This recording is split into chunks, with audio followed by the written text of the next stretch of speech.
Do you draw anything from that experience as a team where you say, hey, we can win despite maybe missing some of our best guys, whether they've left or there's a contract situation?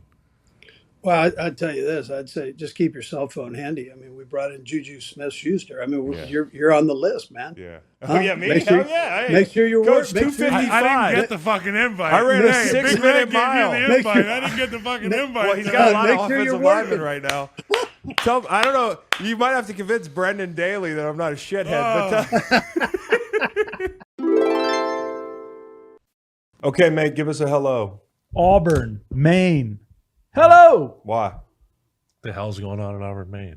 Home of speech pathologist Sarah May Stinchfield Hawk and botanist Elmer Drew Merrill. Population about 23,000. Who are Glad these you guys? picked Maine because we need to keep the main thing today. And talk Mainers. about the AFC. That's right. So unless there's a team that's going to be vying for the AFC in Maine, we can keep it moving. Huh? Seems like a good training camp location. New England? Maine? Yeah, Yeah, that'd be dope. right? Yeah, temperate. Not too bad. Lobster. Maine's awesome. Top 5 A state. lot of different proteins. Hey, I've got a layup line for you today. It's John Hartford. It's Joseph's Dream. It's just a great song, guys. Yeah, thanks for coming on the river with me this weekend. That was cool. I got to go alone, listen to John Hartford's Dream. The cops are out on the river real quick. I'm going to make this quick. Oh. The fuzz is out there. And my reviews are mixed. On kayaks. Yeah, they're on kayaks, bro. Which is and crazy. they really stick out like a sore thumb. They're in uniform. They have They're not camo like- kayaks. Yeah. They're patterned. Yeah, Blue and white camo. Yeah, because you can't see them. Right. And I'm out there alone, and I'm thinking people think I'm the police because I kind of got the police look. But nah, the cops are really there. And I kind of wonder if it's like a Waze situation because I know they have this little pull off, like a shoulder of the highway. You can put It's around the cops corner. on Yeah, Waze. the lady cop, she really had command of the rapids. Why she got to be a lady? Well, I knew you'd ask that because she was. Because I hate 'Cause to there was assume a- her gender. there but was a man She was in and a two-piece bikini. There was a man and a woman. Okay. No, actually, the lady had command of the rapids, and that's why I wanted to shout her out. So whoever that young lady is, who's at Hatton Ferry, going through the rapids on Saturdays, getting that overtime pay. I'm picturing a Frances McDormand looking lady. Yeah, I didn't get a real good look at her. Are they gotta out Google there that because y'all keep talking about doing mushroom drugs on the Hold river? on, Is hold that Well, what- it wasn't. Whoa. I mean, Hold the golly, phone, you player. are just such a fucking narc. I Wait a mean, minute, player. I mean, you talk about it on the podcast. Yeah, but not during the cop on the river My segment. bad. And it My wasn't like bad. it wasn't like I was hard to find. I was sitting in the rapids for 2 hours. You need to wear camouflage. These 2 dogs floated by me, dude. These dogs floated by me. They were going right down the river, and I got up and chased after them because I thought they were drowning. But no, that's just what they do. So, just a shout out to you guys. Shout out to James River Runners. I never take the time to shout out the actual organization. That place is man. awesome. I forget how many people come out there every weekend, and it's just popping. Shout out to Chris at James River Runners. I'm going to shout my guy out. Swamp Kings, real quick, before we get in the NFL. Boy, has it lost a little bit of the momentum that it had in the first episode. I think we kind of quit that show. Yeah. Like, there's too much football to talk about this week. We're not going to talk Netflix documentaries for very long. But episode 2 was the national championship episode. And then episode 3 was like the all our players don't follow the law episode. You just said swamp country, and I racked my brain. Did I say for- swamp country? Or whatever it is. Swamp Whatever King. it is. You're talking Yeah. about the Florida Gators. Yeah. I was thinking of a Tangs. show, the Northern Woodsmen or whatever, where it's like cops, park rangers. Well, when I first heard about Swamp Kings, I was thought about it to was recommend like a show about one the of these Duck outdoors. Dynasty spinoffs, but it's actually about Urban Meyer, sort of. It's I gotta about, watch that. It's about half of Urban Meyer. It's about like all the decent things Urban Meyer did. Yeah, I heard it's a puff piece. It is a puff piece. I mean, they spent 30 seconds on Aaron Hernandez in like episode 3, and the hard right turn was jarring. Dude, it was insane. By the way, here's the conclusion I've come to on Urban Meyer. Tim Tebow said it. He said the guy hates to lose way more than he enjoys winning. I totally believe that after this. He's just an awkward guy. After they beat Ohio State, he's out on the field in a leather jacket. Okay, they're indoors. cupping people. He went back into the locker room, threw on a leather jacket to hoist the trophy. You can't take him outside, dude. I respect that though. Quote of the series from episode 1 to 4 is: "Be the Michael Jordan of college football. Be the Michael Jordan of Florida Gators." That after a tough loss I like in the locker room. episode 1. They were down 10-7 Yeah. at halftime in Knoxville, Yeah. No spoilers. and It's Urban fine, goes, "It would be 32 zip in the swamp. In the swamp. It would be 32 zip in this, like 32-0 You at just halftime. yeah, Do yeah. you know football numbers? Yeah, I don't know. You're down 10-7 to be 32-0 if y'all were at home. You ever been Now, to the I'm going to swamp? say this, Make. I'm going to keep watching because of one Chris Rainey. Yeah. I mean, Dynamite shout out to character. him. Bevel Conway might be his setup, dude. He's got a nice off-white canoe. He's down there in the Everglades. You know, I love the fact that they were like, "Where can we shoot you, Chris Rainey?" He's like, It's like Hard right Knocks? by the water. It's like Hard Knocks. It's like no, It's not all Documentary. football. Not at all Like you like get to Hard know these guys. you do, but not everything about them. Okay. You know, And I'll say 32-0. He might know a little bit more about football because that would be a 2-point conversion for every touchdown. 4 touchdowns, yeah. 2-point conversion. So he's Oh. just saying I'm going for 2 every time. Not to say, Urban. Damn, dude. I mean, I follow the math on Urban how one mather. could get there. Uh-huh. But no, that's a great point, Cowboy. That's a great Thank you. point, Cowboy. Yeah. Hey, speaking of Bevel Conway, I know I said it might be Chris Rainey's kayak pile, but you're into the motorsports. Did you see that car flipping Ryan 35 Preece. times in slow motion? It was one of the scariest things I've ever seen. To see how fast it was how many rotations was it this made guy? in the air. Ryan Ryan Preece? Preece. I'm almost 100% sure it was Ryan Preece. That's right. And yeah, that was violent, dude. Going from like 205, You got 210 this miles an video is hour. incredible. It's one of the most incredible NASCAR videos I've ever seen. And he walked it's a out. shame that for people like me to pay attention, they have to be crashing or spinning through the air. But this was like NASCAR's answer to college football this weekend. This is slow motion here, bud. Honestly, nothing I saw on a college football field can come close Count to the that. spins. It's insane. He caught that leading edge. So NASCAR won this weekend. Look at how many times this thing spins. You think it's done spinning? It won't stop spinning. I hate laughing because I know he's okay. That's He's why I'm okay. laughing. That's why we're looking at This this. Wow. Is that wild or unbelievable. what? He's not done spinning. You can just see the sand flying all over in the glass. And the, What's he doing in there? just like Praying. just Trying to keegling. breathe. Ryan Priest. He's on his hands and knees So in that thing there. weighs over 3,500 Anyways, that pounds. was a gorgeous shot. What race is that from? Still Kyle? spinning, by the way. Yeah, we're It just took stopping the video. 35 seconds. In What slow race motion. is that from? That was the a Daytona, the right? Daytona 500. You heard of it? I'll drive another pace car anytime, guys. Just call me. Actually, another job opportunity might have come up for me in the Andy Reid interview. Just wait for that. Such bullshit, by the way. No spoilers. Andy Reid's on the show. Big Red. Big Red is That on the was show. bullshit. Big Red is on the show. I'm psyched to have Andy Reid, man. Like, you know, doing this show, you can get kind of desensitized to some of the cool ass people you have on the show. But when Ted Cruz, who is my guy from St. Louis, who's media relations in Kansas City, does Not a Ted Cruz. great job there. Not the Ted Cruz, a different Ted Cruz, totally different. Ted Cruz. Yeah. I didn't even think about it because to me, Ted Cruz is the guy The in first Kansas guy, City. yes. Yeah, the other Count Dracula. So Yeah. he's like Big Red's right hand man. Ted Cruz Yep. was with Chris in St. Louis. So he set up His dad killed Kennedy. yeah, yeah, Yeah. I'm there. Okay, we'll stick with that. Anyways, we have a little connection, and Kyle has a connection, a big one, in that he played in Kansas City for a year. So I figured we might be able to get this interview soon. But when they're like, "Hey, we've got Andy Reid next week. We got him for 15 minutes," it's like, you know, you get to meet Buddha. You know, you get to meet. He actually said. He actually made a joke because we got this garden Buddha back here on set that I got on the way to the ACC Media Day down at Pinehurst in 2007. Me and my buddy Tom Sandy pulled off in North Carolina on 29 South, and his head fell off because Reid knocked it over, but it's okay. So Andy Reid was like, "I see you got a statue of me in the back of the set there." But it was like meeting a deity, man. Like they slide the laptop over and you're like, there he is. He's dude. in his office. Yeah, just. I chilling. mean, because you don't, it's like in pro football, when you think about the GOATs, you think about like Bill Belichick. And obviously that's a well-beaten path. People having fun with him, talking about his personality, that sort of thing. Like Andy has a great personality, but flies under the radar a little bit. Yeah. You know, he really does. But when he gets on the Zoom, you can see why he's relatable to his players. He's fun. He's no BS. And I might be calling him coach soon, Kyle. So anyways, We're Do just it. gonna You should we're gonna do it. ride this thing. I'll go assistant O-line coach. If anybody on that D line Try to gets fuck you up suspended or every day in hurt practice. from here on out, like we're gonna make it a big bit here on the show. That'd But be great.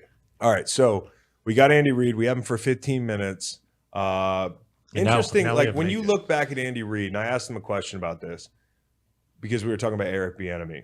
Like, do you need to call plays to become a great head coach? Well, obviously not, because Andy Reid was not a play caller when he got that job in Philly. He was a tight ends coach at Green Bay. Mike Holmgren gave him, some love when he was in Provo and was like, hey, if I ever get a gig, I'm going to hire you. So he ends up in Green Bay. He's a part of that group that has to make a decision on the quarterback room of Mark Brunell, Brett Favre, Ty Detmer, and Kurt Warner in 1994 in Green Bay. And they, of course, cut Kurt Warner. But the guy has seen more ball. He's forgotten more ball than I've ever seen. Kurt Warner, who probably bagged his own locker. Yes, he did. He did, Kyle. That's good. Should have bagged that segment on Chris Long, circa 2011. There we go. All right. So, anyways, great quarterback room. He, obviously, Donovan McNabb, Patrick Mahomes, athletes, guys who can see the whole field. Both guys who played different sports, and that's one thing we touched on in the interview. So I think he just thinks on a different plane than people. And so I wish we had an hour with him. So we've got 15 minutes with him. And here's the deal. People are like, yeah, you got to ask about Chris Jones. And I know sometimes people are like, in the comments, you didn't ask about this hard hitting thing. You didn't. Well, what is this is this 60 Minutes? Anderson Cooper? Or is this an interview with Andy Reid? Everybody knows that Chris Jones is holding out. So I'm not necessarily coming into that interview thinking, hey, I want to waste 3 minutes on him giving me a non-answer on Chris Jones. Yeah. Now, we did get there indirectly, but the point is, don't look for me to spend 5 minutes on Chris Jones here. The guy could be gone till midseason. Evidently, his agent was in contact with the Chiefs over the last 24 hours. Is that true? In Kansas City. It was in KC. Okay, so that's Enjoying some barbecue. That's a good start. But that's a situation Especially since that the guy looms doesn't really own large. a phone or Yeah. a computer.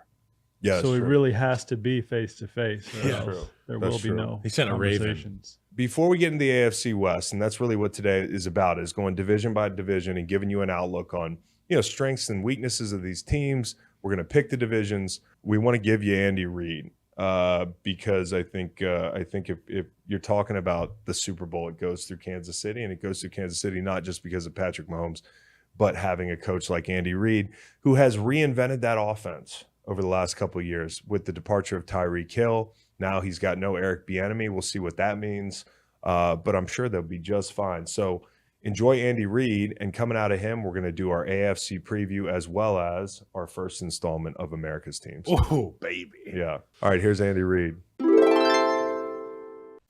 Man that needs no introduction, Coach Andy Reid. Kyle had him for a year. I always admired him from opposite sideline.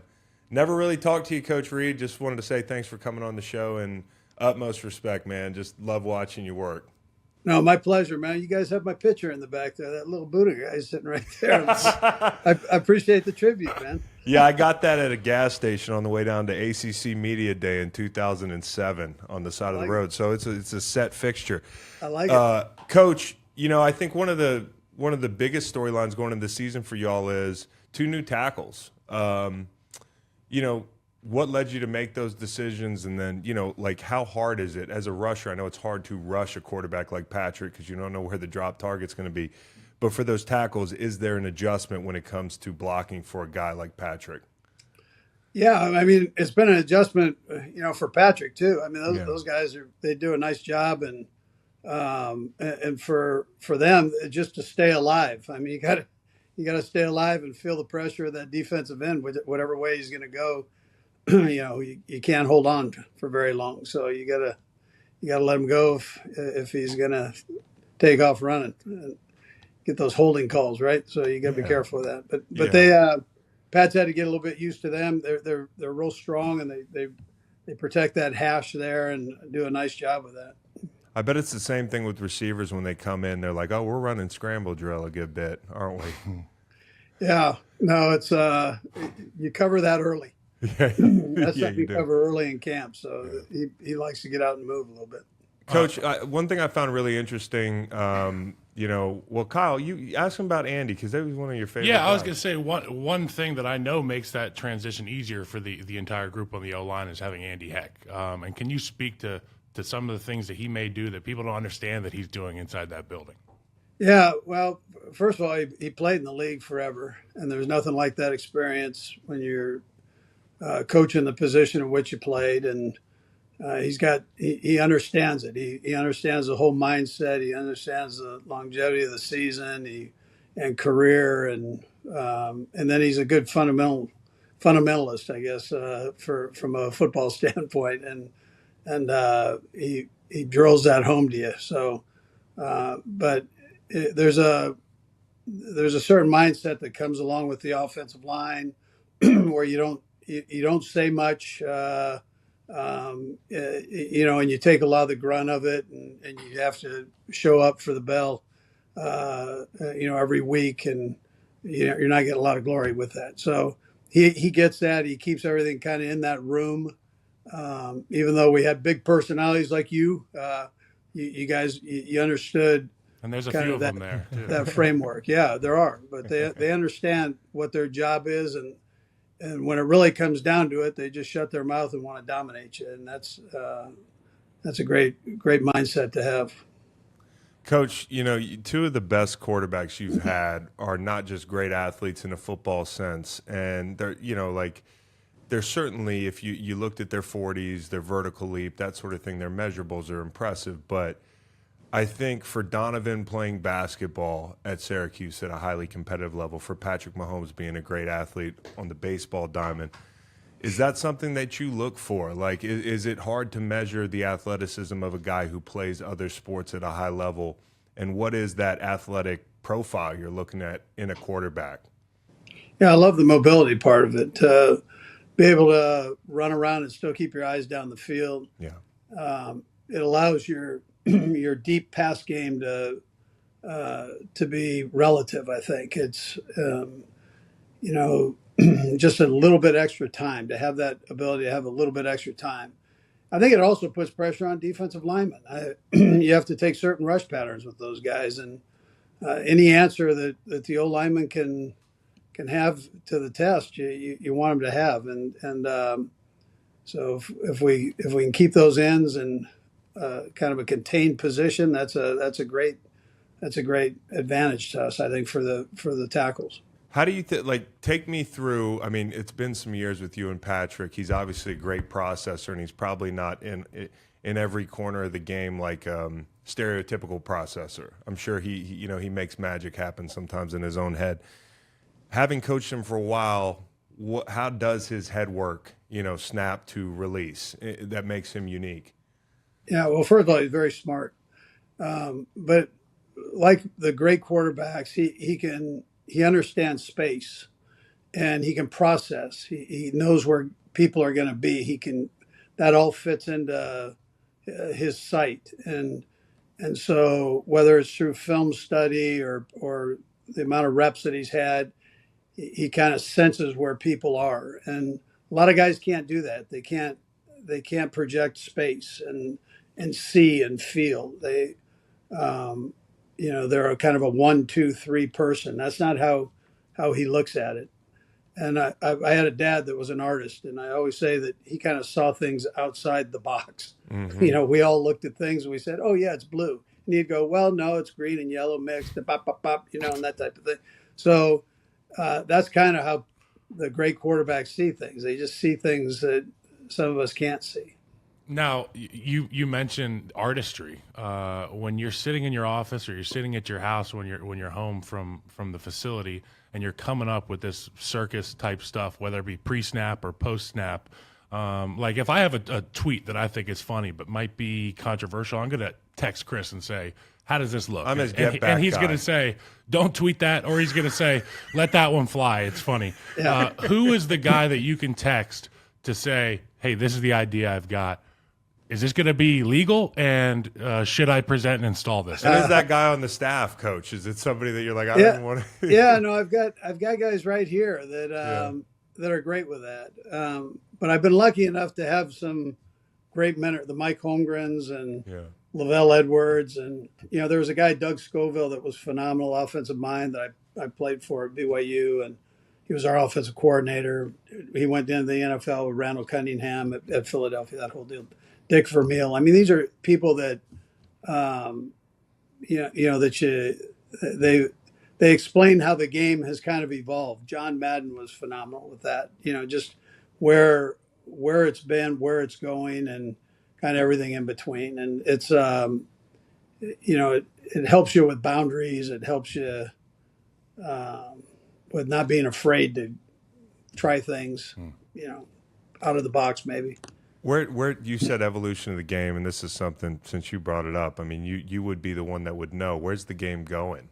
Like 10 years from now, are we gonna see something totally different offensively, and are we seeing any of that now? Yeah, when I got in the game, everybody was under center. I mean, that's a pretty simple thing. The shotgun was, a few people did it. I mean, we never got in the shotgun until after our Super Bowl at Philly. I mean, everything else was underneath the center, and you just kind of made it work. Cell phones weren't big. I mean, it was.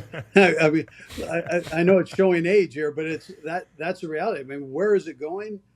The sky's the limit. This thing just keeps growing. We just went through a pandemic. We went through a bit of a depression, and the NFL kept growing. And so, as long as we can keep this thing viewer friendly and exciting, then that's a good thing, both offensively and defensively. And so the rules kind of go back and forth. 1 year it's for the defense, and then 4 years it's for the offense. The offense gets the advantage. So you kind of know how that goes. It takes a few years to get answers. Yeah, I'm tired of those videos in training camp showing us where we can't hit the quarterback. It's like a new fucking thing every year. Yeah. You look everywhere, though. High school, college. I mean, at least I've heard rumors that you've got guys that go, down to the bottom of the ranks to find new concepts and things you might want to go with. Have you ever actually taken something from high school? Oh, absolutely. Yeah. I took one from a janitor one time at Green Bay. I mean, you gotta tell me that. I'll take it from anywhere. So, we had a janitor. It was a mom and pop group that cleaned our facility forever, and then they worked game day, and they'd go up and do the suites, at halftime and all that, kind of tidy them up. So, this guy kept telling me he was the owner of the company, the father of the family, and he goes, I've got this play for you. And he kept telling me this over and over. Finally, I said, okay, here's a card, the cards that you do for. So I said, here's a card, draw up the play. And he drew up the play. I go, dang, that's pretty good. That's pretty good. So we end up, we moved one person, but for the most part, it was his play. And had good bones to it. We put it in, and right before halftime, his family would come down. They stand on the sideline on the field, and we called the play just before halftime, and it scored. And he starts hitting his wife, and he's going, that's my play. That's my play. And she's going, yeah, right. Yeah, sure it is. And that, that's, we'll take it from anywhere. You remember what you called it? I don't. Janitor 57 or something. Mop. Yeah. Hey, Coach, Eric Bieniemy gets a lot of credit for, some of the great work he did under you. He got some accidental criticism, the way some people kind of translate. Coaches coach hard in the NFL, man. Like, we've had some coaches that, their language is very direct, and I appreciate that. I want to know what time it is as a player. But just in general, Eric, not having called plays with you, getting a chance to do it now, do you think that's something that coaches need to go through before they get that head coach job? And do you think he's ready?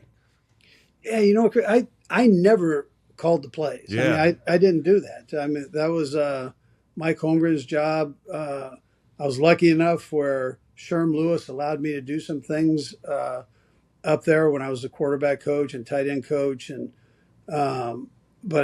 so I told people that. I mean, I've told owners that. I never had that chance. I mean, I have full confidence in Eric. And nobody's had more success here as an offensive coordinator than Eric Bieniemy has. And we talked about this. We talked like maybe you need to just kind of get away, and my name gets stuck on it when you're doing most of the work here. So Yeah. let's get you out, and so Ron and I worked together, and Ron said, "Oh man, I'd love to have him," and took him there. And yeah, does he coach? Yeah, he's going to coach hard. I mean, that's part of it. It's a hard game.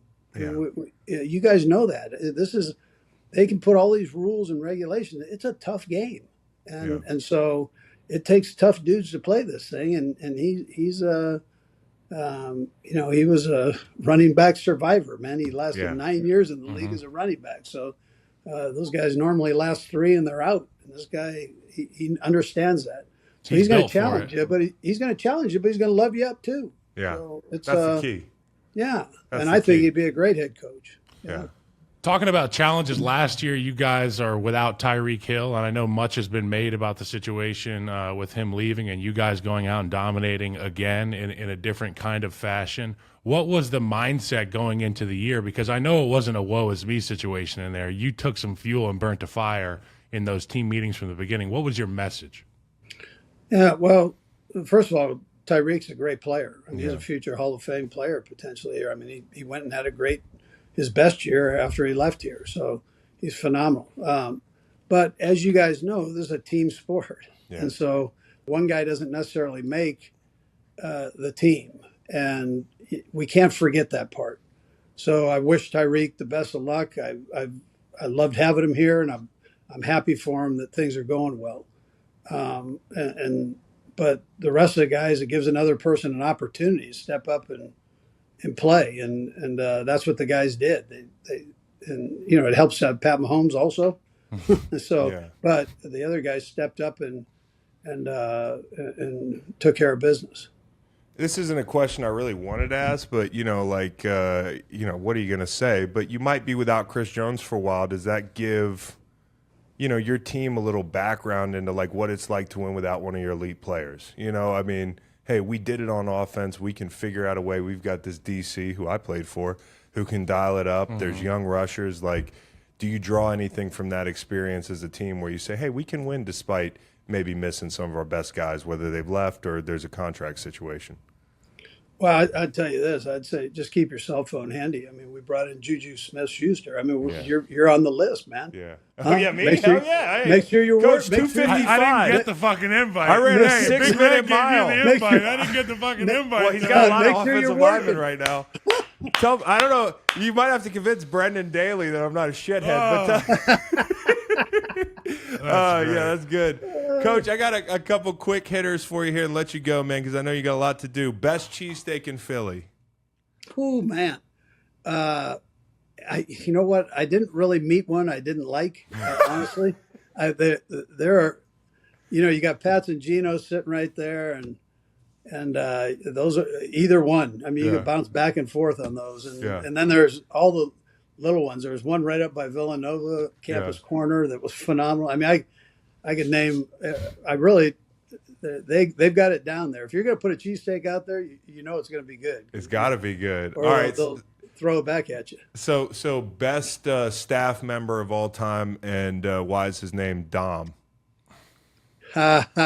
Big Dom. Big Dom. Yeah, Big Dom is the man. He's like a son. So special guy. Yeah, dude, that's my Italian son. My paisan. That's Dom, dude. I talk right. to him every couple days, man.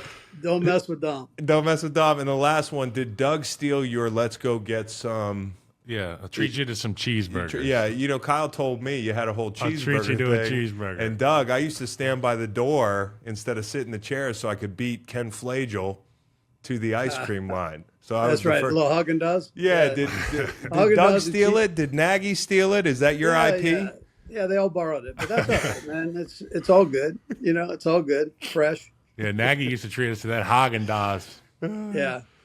Kyle, you got anything more for Coach? Yeah, just tell all the guys I said hello and kick some ass, man. It's been a lot of fun talking to you this morning. I'm glad we got to do it. Yeah, this is awesome. Yeah, no, I appreciate you, man. Love you, both of you guys, and appreciate you, you're Coach. good people, man. Most of all, and that's an important thing. So take care of those babies. We will. Good luck this year. Tell all my guys hello. Who tell BD hi and Ted. Appreciate it. Really, thank you for the time.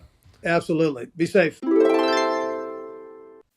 I hate buying tickets. I've been playing my whole life, never had to worry about buying tickets. Now I got to go to Nashville to watch Virginia play Tennessee. Hopefully it's competitive.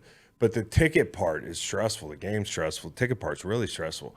Buying tickets to your favorite events shouldn't be stressful. Game Time is the fast and easy way to buy tickets for all the sports, music, comedy, and theater near you. With killer deals on last-minute tickets and their best price guarantee, you can stop stressing over tickets and start getting hyped for the fun you'll have. And with the Game Time app, it's easy to find and buy tickets for every kind of event in your area. If I'm trying to see the monster trucks for my kids or Willie Nelson for me and my kids, I can find it all in the Game Time app. Game Time is the fastest growing ticketing app in the country for a reason. Get images of your seat before you buy so you know exactly what to expect when you arrive. Buy tickets in a matter of seconds, 2 taps, you're all set. Tickets are sent directly to your phone. You never have to dig through your email. Snag the tickets without the stress with Game Time. Download the Game Time app, create an account, and use code GREENLIGHT for $20 off your first purchase. Terms apply. Again, create an account and redeem code GREENLIGHT for $20 off. Download Game Time today. Last minute tickets, lowest price guaranteed. Speaking of coaches that we love, I just wanted to say this. I went out and reeled in a big one for our Monday show. Yeah, not every Monday, but we're gonna have a recurring coach on the show on Mondays. Do you know? I heard. Have I told you? Was this a pun? You just reeled in a big one? Yeah.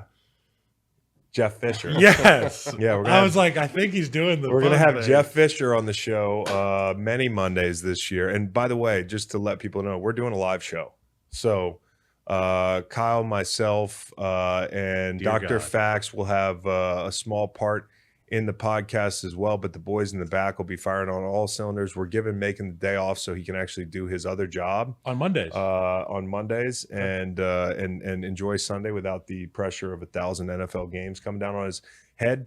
Wednesdays and Fridays, that'll be myself, Macon, Kyle will join us some Wednesdays, Fridays. We're gonna have Stanford Steve. So just to give you the lay of the land, it's kind of what you're used to. Just Monday is going to be a live show, guns blazing. That'll be a lot of fun. It's going to be fucking awesome. You're going to see a raw version of us on Monday morning, which people don't get to look at a lot. They don't Like the uncut eugenics version. Frank Thomas. The uncut version of us. Did you see the eugenics Frank Thomas bit? Yeah. So, anyways, Kyle was talking about bodyguards, and he said, I think eugenics Frank Thomas would be a great bodyguard. But I don't think he knew that eugenics. Well, we've covered this, but the point is, I saw Frank last night on a brand new eugenics commercial. Nugenics. Yeah, I know.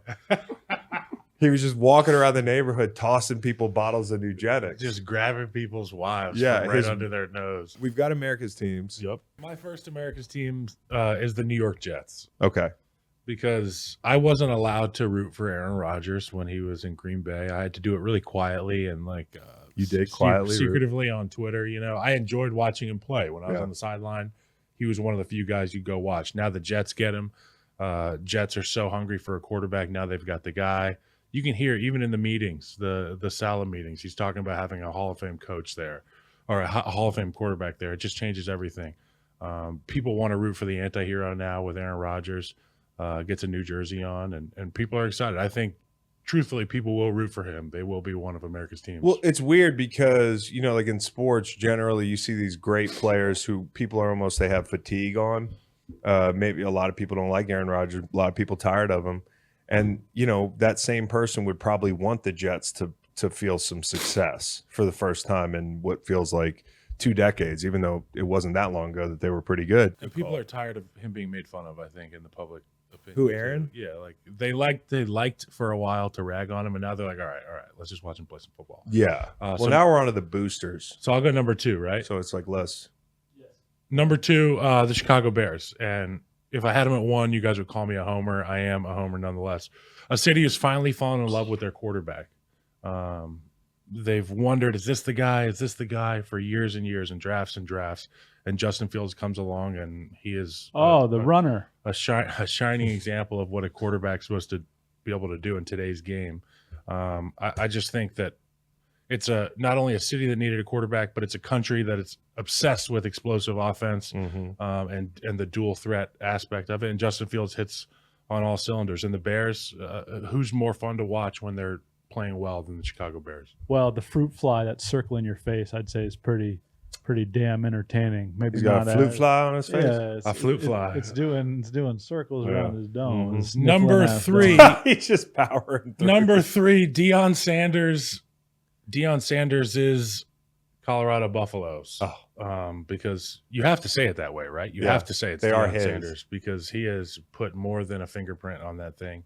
And they have amazing jerseys. I love their jerseys. Yeah. I think their stadium and their setting is fabulous. It's obviously one of the best college towns in the country.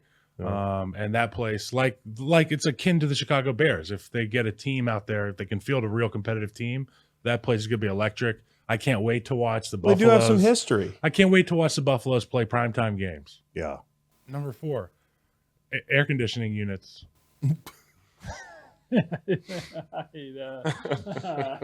I go in really early in the morning to get a range session in. What? At the golf, at the golf, doing the At the golf. golf. I'm He's doing the golf thing. That you haven't hit that step yet in your golf. And career. and I just, I get the butt sweat. I get the booby sweat. You're the Swamp King. I just get a little swampy. You're a total swamp king. And I wish I could play golf inside. And all the air conditioners, if you really think about it, they work so hard all summer. Mm-hmm. No, they just I grind have it thought out. Constantly about that. just They don't sucking have the hot They air. don't have National Air Conditioning Day. They don't have. Do you know that that's how it works? Yeah, I do. Yeah. You know, I never really understood how air conditioners work. Give You me know, the they- rundown. Well, Kyle, yeah. I just figured it was like flu. Here's how I powder. figured it It's a out. condensing My unit. dogs, It's a I condensing moved them unit. into the garage because they're so fucking annoying. Mhm. Okay.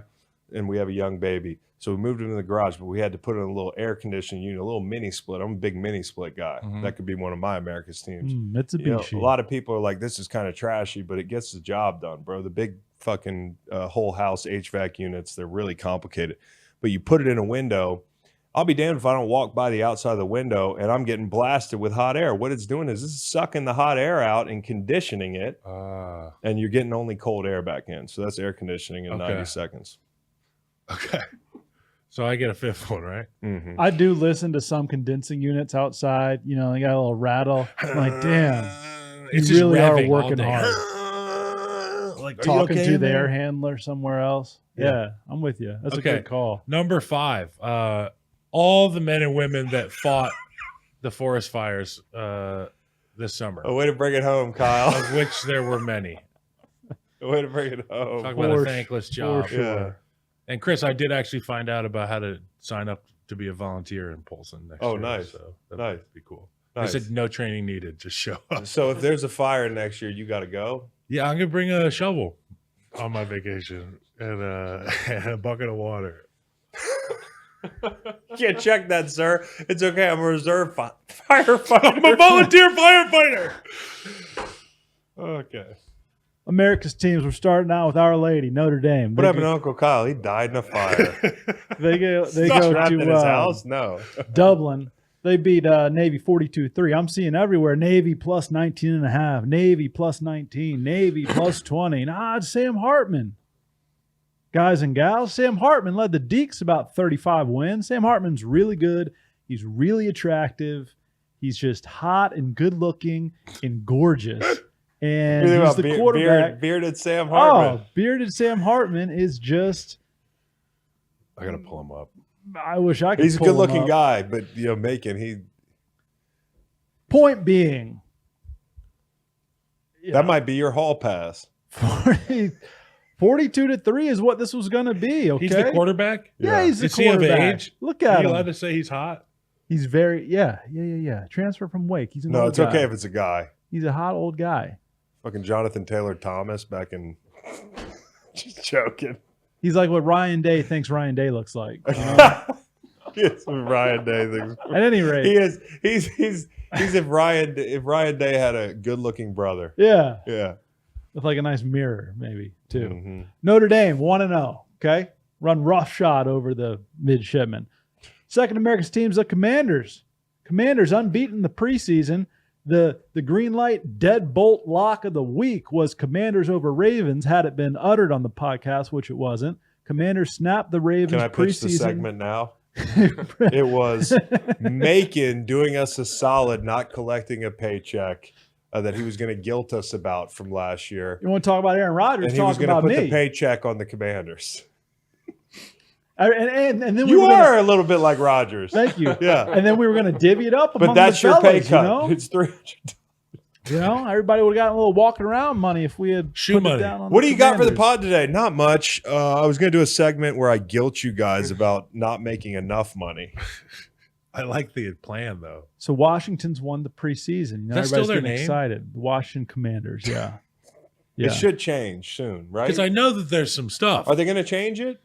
What are they going to change it to? Well, you know, Pigskins. if you think of, Pigskins. well, if you think about what we changed it from, the R word, that was offensive for obvious reasons. Now I'm hearing things like there's some Pigskins. petition being signed where They Native want it Americans back. want it back. Yeah. This seems like a bunch of smoke and mirrors. But let's get to the heart of it, Kyle. Who's killed more people than anybody in world history? Hippos. Commanders. I thought it was You know, hippos. you get rhinos and hippos mixed up when you're reading a book to the kid. No, like hippos, what's no. that? I'm like, Hippos be chomping. rhino. Josh Maybe- Harris did not wear Commander's gear in the interview with Joe Buck and Troy Aikman. So a lot of Commander's people were looking sneaky at that. deadly, though. Sneaky deadly. Oh, That's yeah. our Hurricanes. You got the Washington Bullets out of here. You know, everybody and their mother's been What do you selling think me the on this. Commanders are using? Everybody and their mother's been selling me on this quarterback, and he is just doing the damn thing. Yeah. Yeah. All the guys in that building love him. 5-12. Stay tuned for the NFC preview next week. Washington Nation Builders. The airmen, the UAPs. Third America's team, the Yeah. 24th ranked Tulane Green Wave. You know, Tulane's expanding to 4-lane to make way for your mom. your mom's. All of them. All right. What's your Okay. fourth team? Let's get to the one's fourth one. Las Vegas Raiders. Okay. They signed Josh Jacobs. We'll get to that here in a little bit in the AFC Some West point in portion of AFC the preview. portion of the preview. Welcome to the Hey. show, new listeners. Jimmy G. Okay. Jimmy G. Well, Jimmy G could be butt cheeks. I think that's an important disclaimer. But if he's not, he's throwing to Devontae Adams and Jacoby Myers, and now Josh Jacobs is there. Max Crosby leading a sneaky little defense. Gee, Andy Reid's going to win the division 8 years in a row. Can't win a division 8 years in a row. Yes, you can. Look forward to the AFC West portion of the program. And finally, Victor Hovland is my fifth America's team. He won the Tour Championship, which I think is every single golf tournament's name in like a movie. I'm Like, so we're- confused. Yeah, and, it's, and yeah, then we're it's- coming up on the Tour Yeah, Championship. the big I'm really tourney. confused on this, Macon, because he's a Norwegian. Right. He lives in Oklahoma City. He's a poke. And yeah, he Oklahoma made State 18. He Cowboy. made $18 million for the Tour Championship yesterday, and he was joking that will go a long way in Oklahoma City. That guy Yeah. went away from Northern European women, clean mountain water, and fucking. Dude, he went to the and women a that Zach Bryan robust is singing economy about. to Stillwater. The stuff that Literal invoked Zach Stillwater. Bryan to sing love songs is what Victor lives Mhm. amongst now. Mhm. Kind of looks like Clint Black.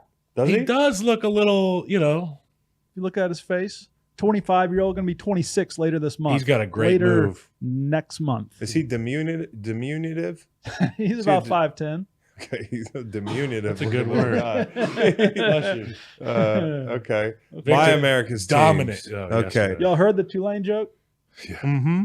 Okay, because it was a new spin on the joke. No, that's fine. Yeah. NASA, because Russia just launched a space shuttle called Luna 25, and the motherfucker crashed into the moon. Oh. Wow. Hate to see it. We made it. Stuff you hate to see. Let's fire up the Cold War again. Because you know what I liked about the Cold War? Nothing really happened.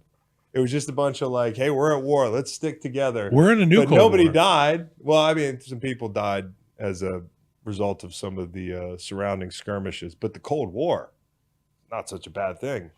No, Bring it back. we're at one with China. Put it on ice. I'm worried about drones all the time. Okay. All right. How about Vanderbilt? All of a sudden they're good. Not really going to expound much more on that.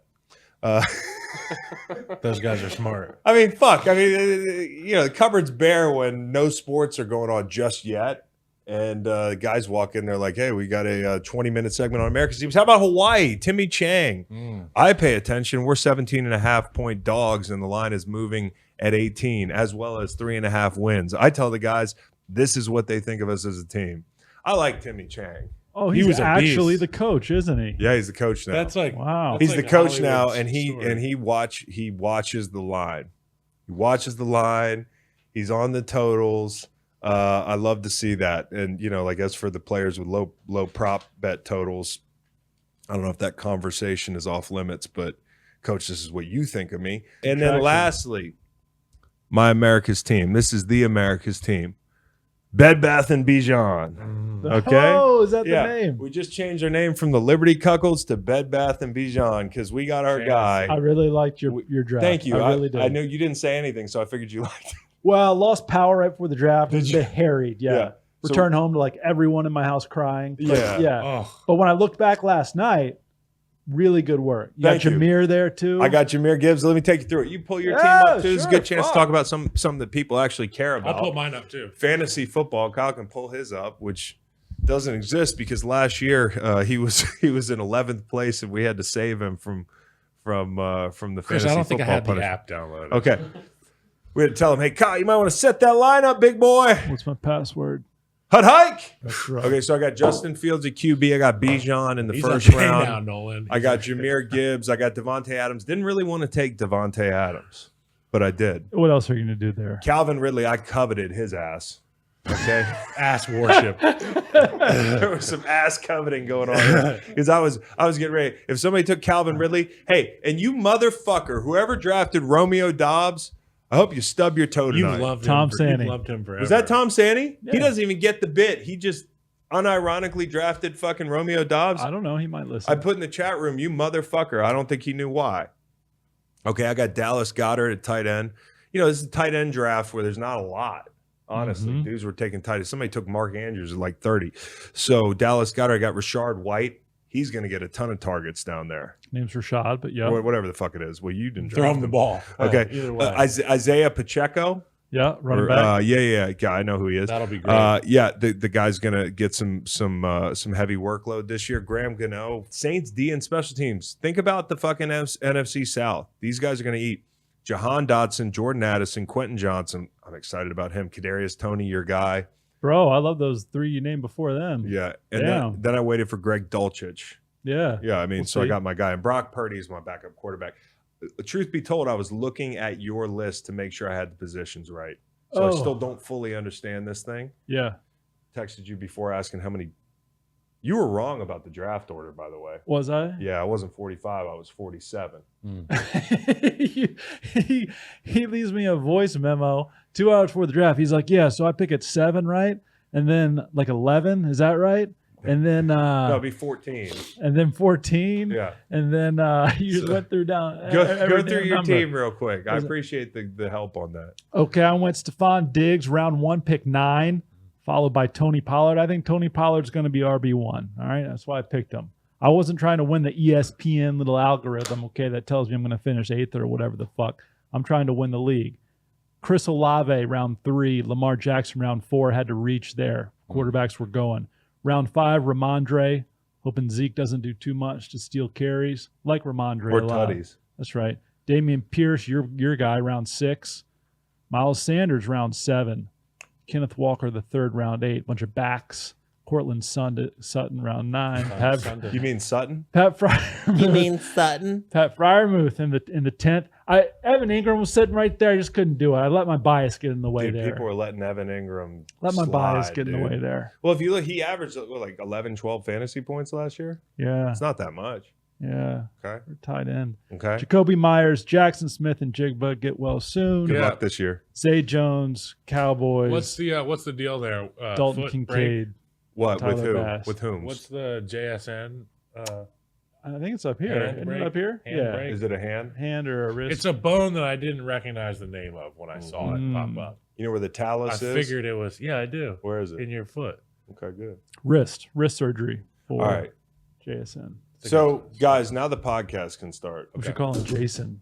This is the AFC Jason preview and pod. Jigba. We're going to start in the West, okay? Like, it goes through the West. I think this is – I don't think it's the best division top to bottom. I'll tell you why. But, you know, with the Raiders and that sort of thing and the Broncos, it's kind of an uncertain deal. But, boy, is this division top-heavy. These are 2 Super Bowl contenders. And the question is, and we'll start each division with, how do you think it's going to finish? Because this one's tough. I've been leaning Chargers the last couple of years. I think I even took the Chargers to win the division in the past couple of years, and I'm not going to get made fun of on that. You can make fun of me on picking the Chargers, but on paper, They look really good. And, having a new scheme offensively, they've made some additions. All right, so looking at the AFC West, we took a quick poll of the producers. The Chiefs are favored, Chargers second, Broncos third, Raiders fourth. But one person back here did choose the Broncos to win the division. I wonder who that would be. Cowboy? Go time. It's go time. It's go time for the Broncos. Russell Wilson he's coming back. Do you see how much weight he lost? He lost a lot of weight. A lot of weight. So Jerry Jeudy going to lose a lot of weight. So the consensus is did Chargers get any first place votes? No, Chargers got all third place votes. Reid had the Chiefs in third. I went Chargers. Chargers got all third place votes. All second place. All second points. place. I was going to say I went Chargers second. Okay. Well, here's the deal. I'll lead it off. I'm going to do it again. I'm going to put my nuts on the table. And it's really hard for me to do this after we had Andy Reid on. Listen, the Chiefs could win the damn Super Bowl. The Chargers could win the Super Bowl. It could come down to one of these teams beating the other on the road and playing them a third time in the playoffs. I'm just saying, if I look at the Chiefs and the Chargers on paper, I think the Chargers are a better team. And I'm saying that because of their defense. I mean, the tie goes to the defense in this situation. We'll talk about the Chargers in a couple minutes, but my main concern with the Chiefs is the defense. And it's not that Spags doesn't do a good job. I think he's actually the right guy for the job when it comes to this situation. But Kyle, with the suspension to Omenahu, he's out 6 weeks. With Chris Jones being out maybe until the deadline. If Chris Jones is back week 1, this conversation changes maybe. But what I have to go by right now is a team that when you look at the drop-off from their best player defensively to the second best player defensively, it is steep, especially up front. So I think a weakness for them is what is that D-line going to look like? And, can a Karlaftis take that next step? Because what you do when you start pulling guys like Chris Jones out of a lineup is you start making role players play star roles. And, like Karlaftis might be a really nice player, but if you're going to expect him to be the straw that stirs He's a great drink, complement to a really great rusher. Yeah. I hear what you're saying. Now, I mean, like Omenahu can be a nice player. I mean, he's out 6 games. You get help back with him. Uzama, there's some names in there that kind of have to step up for them if they want to have a good year defensively. The secondary is young and exciting. Watson, McDuffie, Cook, you hope they take the leap, right? Like there's a lot of young guys. But the key is, and I played in this Spags defense, is he likes to dial it up. And it'll be interesting to see how he dials it up when it comes to not having that anchor piece in the middle of your defense. 2 guys that I think are going to stand out for fans this year with the absence of potentially Chris Jones for a long time will be obviously the continued dominance of Nick Bolton on the inside. Love him. And then the playmaking ability and range on the outside of L'Jarius Sneed. He's a confident player who trusts his instincts. And then I think just having a guy like Willie Gay and L'Jarius Sneed, both in contract years too. Yeah. If you don't think that motivates guys to have a hell of a year, you're getting ready to see a new facet of this defense that we haven't seen stand out above other things. Yep. And when you think about like playing a Buffalo and, the Bills are going to throw the ball around the yard, they have a big athletic quarterback. Why guys, you look at the Jets right now, like who they're going to have to beat to go through and win the AFC. It's going to have to be Kansas City. It's going to have to be Buffalo. 2 guys that can get your heart rate up just chasing them for a set of plays. I mean, you need to platoon guys to keep up in the AFC when it comes to the most athletic quarterbacks. Now, one of them plays for the Chiefs, so they don't have to contend with him. But you see a Josh Allen, can you roll guys for 60 minutes and wear people down? Do you even have a guy who can throw fastballs and win? I think that's a huge question mark for them. So, I mean, a swing guy for them is going to be any rusher up front that can take that leap because that's what they need. Now, offensively, I think they might be better. Kyle, you've talked me into this. I was nervous about, I know Orlando Brown had some troubles last year, but I think he's a talented kid, and I think it's also hard to block for Patrick Mahomes. It's great because you get to come to work and play with the best player on the planet, but you're also like, where's this guy going to be? We talked about it a little bit with Andy, bringing in Donovan Smith, bringing in Jawan Taylor, 2 guys who have had success elsewhere. And for a guy like Donovan Smith, who's had success on a championship-winning organization, playing with Tom Brady, meeting that standard, and Jawan Taylor obviously coming from Jacksonville, good players, probably upgrades. I mean, the way you look at it, at least. Yeah, the way I look at it is Orlando Brown came from a system that was based on heavy run and heavy run action to influence a lesser than pass rush. And when he got to Kansas City, a lot of the run fakes were token run fakes. They were RPOs. And he was asked to do more standalone blocking, which he's going to be asked to do in Cincinnati as well. But I think we saw progress with him as the year went on under Andy Heck. But you bring in a guy like Donovan, and he's so violent with his hands. He's athletic. He's efficient with his feet. And I was talking to Joe Tooney just this past week, asking him about him, and he said he's a great guy. He's a great player. It's easy to play next to him. And when you get as many buddy-buddy relationships along the line as you can, and we know that they already have one on the inside with Trey and Creed, you're going to have a lot of great things happening up front. Well, the interior of that line is so solid. I mean, it's solid. As solid as you're going to get. Yeah, and the tackles, they can take them higher. Yeah. Yeah, What do with you mean? arms wide open. Yeah. Creed Humphrey. Oh, Creed, got it. Preferably arms inside, hands inside. True. Yeah, preferably. holding. Yep.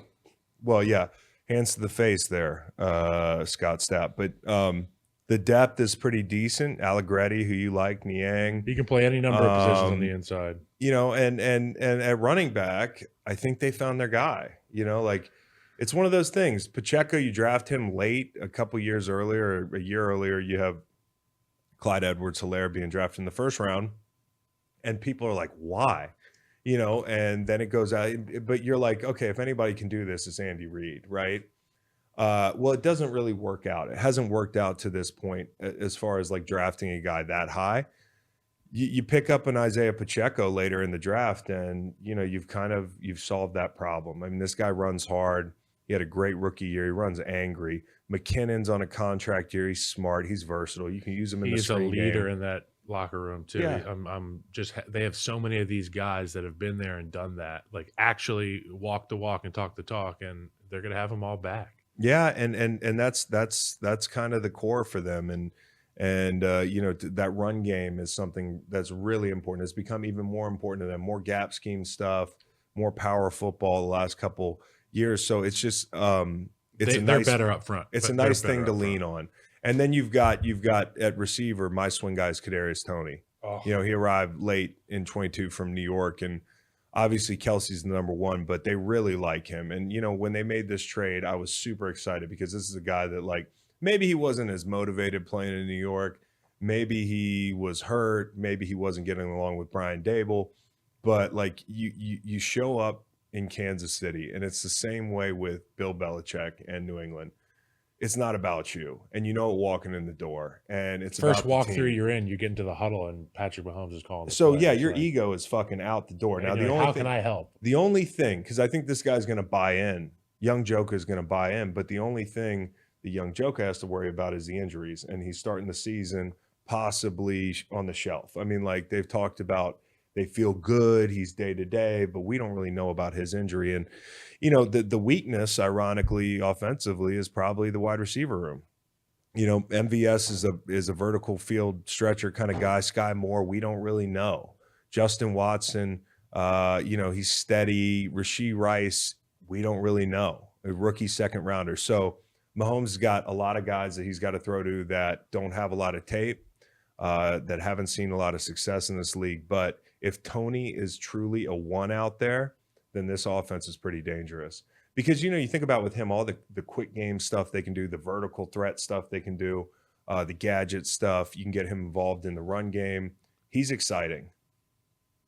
Week 18, Chiefs at Chargers in Los Angeles. Oh, Hey, have you ever heard that the Chargers don't have much of a home field advantage? That being said, I think that probably does determine the division this year. I do have Chargers 1, Chiefs 2, in part because of that after-bye schedule for Kansas City. It includes Philly, Buffalo, Cincy, and Week 18, LAC. They got the AFC East, good teams in that division, and some of these wild card teams that got onto their schedule, Detroit Lions, at Jacksonville, at Minnesota. I'm with you. I think the receiver room is bottom 3-5-ish. yeah. And I think that swing player is Rashee Rice. Spending second-round Yeah. draft capital on a guy like that who's had a decent preseason, but, man, I think teams are going to do whatever they can to take away that really good tight end, Travis Kelce. Well, look at the matchups early this season. You mentioned the after the bye schedule they have. I mean, they go to Germany to play Miami, which is it's no small They task. sell out in 3 minutes. It's for that crazy. game. And then they get the Eagles week 11 at home. It's Buffalo. no and walk in Cincy. the beer garden. No, it's not.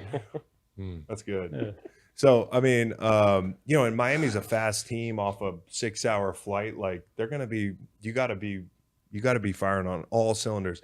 Detroit and their run game, week 1, if Chris Jones isn't playing, that's gonna be a big challenge. You look at these games and you're like, is Detroit ready? Well, Kansas City's sorting through some things defensively. Week 4, they play the Jets. They have corners who can cover. They have rushers who can rush. Okay, so that's a team that can give them problems. I'm not saying Kansas City isn't a Super Bowl contender, but they're going to lose some games. I'm not saying they're not going to be 13-4, but it's not going to be a walk in the park. At the end of the day, when I look at the Chiefs, the way that roster is constructed inside to out offensively, there's no team that's going to walk into Arrowhead, and there's no team that the Chiefs are going to walk into their stadium and get bullied by on the inside, which is the saving grace. If you're going to have a less than outside portion of your offense, you better have fucking junkyard dogs on the inside. That's what they have. And I want to mention this, like the offensive line did a great job in the Super Bowl, and the 2 tackles are gone. And part of that is an acknowledgement that maybe the field wasn't, it wasn't in great shape, because if Andy thought that's the way we could look, like, I don't know if he's looking to upgrade at both tackles. So, and I want to say this, Wiley had a nice game. I remember when Wiley heard us say that this was a matchup problem with him and Hassan Reddick. And I still think that might be true at a neutral site that's got a good surface, but Wiley did a good job. He blocked his Hassan's ass off. And now he's right up the road in DC. Now he's in DC. So anyways, Chiefs are going to be tough. Chargers, man, Kellen Moore is the swing guy. Okay, like we talked about this on the podcast, maybe a month or 2 ago. It was like the offense they were running last year was suited for a quarterback with average talent. And now they have a guy with a huge menu. He's going to spread things out. He's going to push the ball down the field. They'll play with pace. They got big power forwards playing wide receiver. They're an exciting team with a quarterback that's an MVP candidate. And, Herbert has kind of had a quieter situation than Lamar, but still one that you're not giving him everything he needs. Now you have it outside. People might look at that assessment and say, you have all the weapons you need. Like the passing game looks flush. But if your scheme sucks, on a much smaller scale than Lamar, you haven't been doing him, a service. And so, getting Kellen Moore in here is a big deal. Now you have an aggressive play caller. Slater's back. Sawyer, who was really good at left tackle relative to expectations, going to kick inside. Lindsley, Zion Johnson, the stud second-year guy from Boston College. And then Trey Pipkins. This has been the wart on their offense for a couple years. It was like Storm Norton. Oh, Storm. And then it's Trey Pipkins, and I've been screaming at the TV for 3 years. Maybe maybe like the Eagles don't pay attention to linebacker much. Maybe they're like, Justin is a big athlete with good vision. He can make us right, and the right tackle position is not something we're going to pay attention to, but they could be buyers at some point on a tackle. I mean, I don't know how good or bad that situation is going to go. Defensively, it's J.C. Jackson. J.C. Jackson, one of the best man corners in the league, and, a guy that people were like, why would Bill let this guy walk? Not that they were going to change their scheme and play more zone, but they decided he was expendable, and the Chargers jumped at the opportunity. And in Fangio's system, which is, of course, what Staley's running, your guy, Kyle, they're going to run more zone. And so, JC had a tough time last year. What are they going to do this year to be more aggressive, to end up in more situations where you can put him on an island and actually get something out of your investment? You need better ROI on JC Jackson. He's a guy who can help you. Eric Kendrick still has some juice, I think. Kenneth Murray's a guy they want more out of. And I think up front, we have entered the stage in Khalil Mack's career where this is his last best chance. The window here is open. He's on a great D-line. For a Super Bowl. Yeah. And, you talk about a storied career. These opportunities don't come up a lot. Whenever he's up next, he could go try to chase a ring somewhere, but you're right here, and you're making a lot of money. I'd love to see him have a huge year. and go out on top. Always root for him. Yeah, I'm not saying he's going to retire, but just to get that ring, man. He's 30. He's done everything. 32. 32 years old. He's done everything a boy can do. Yeah, dude. Except for this one. Mm-hmm. Was that Kenny Chesney thing?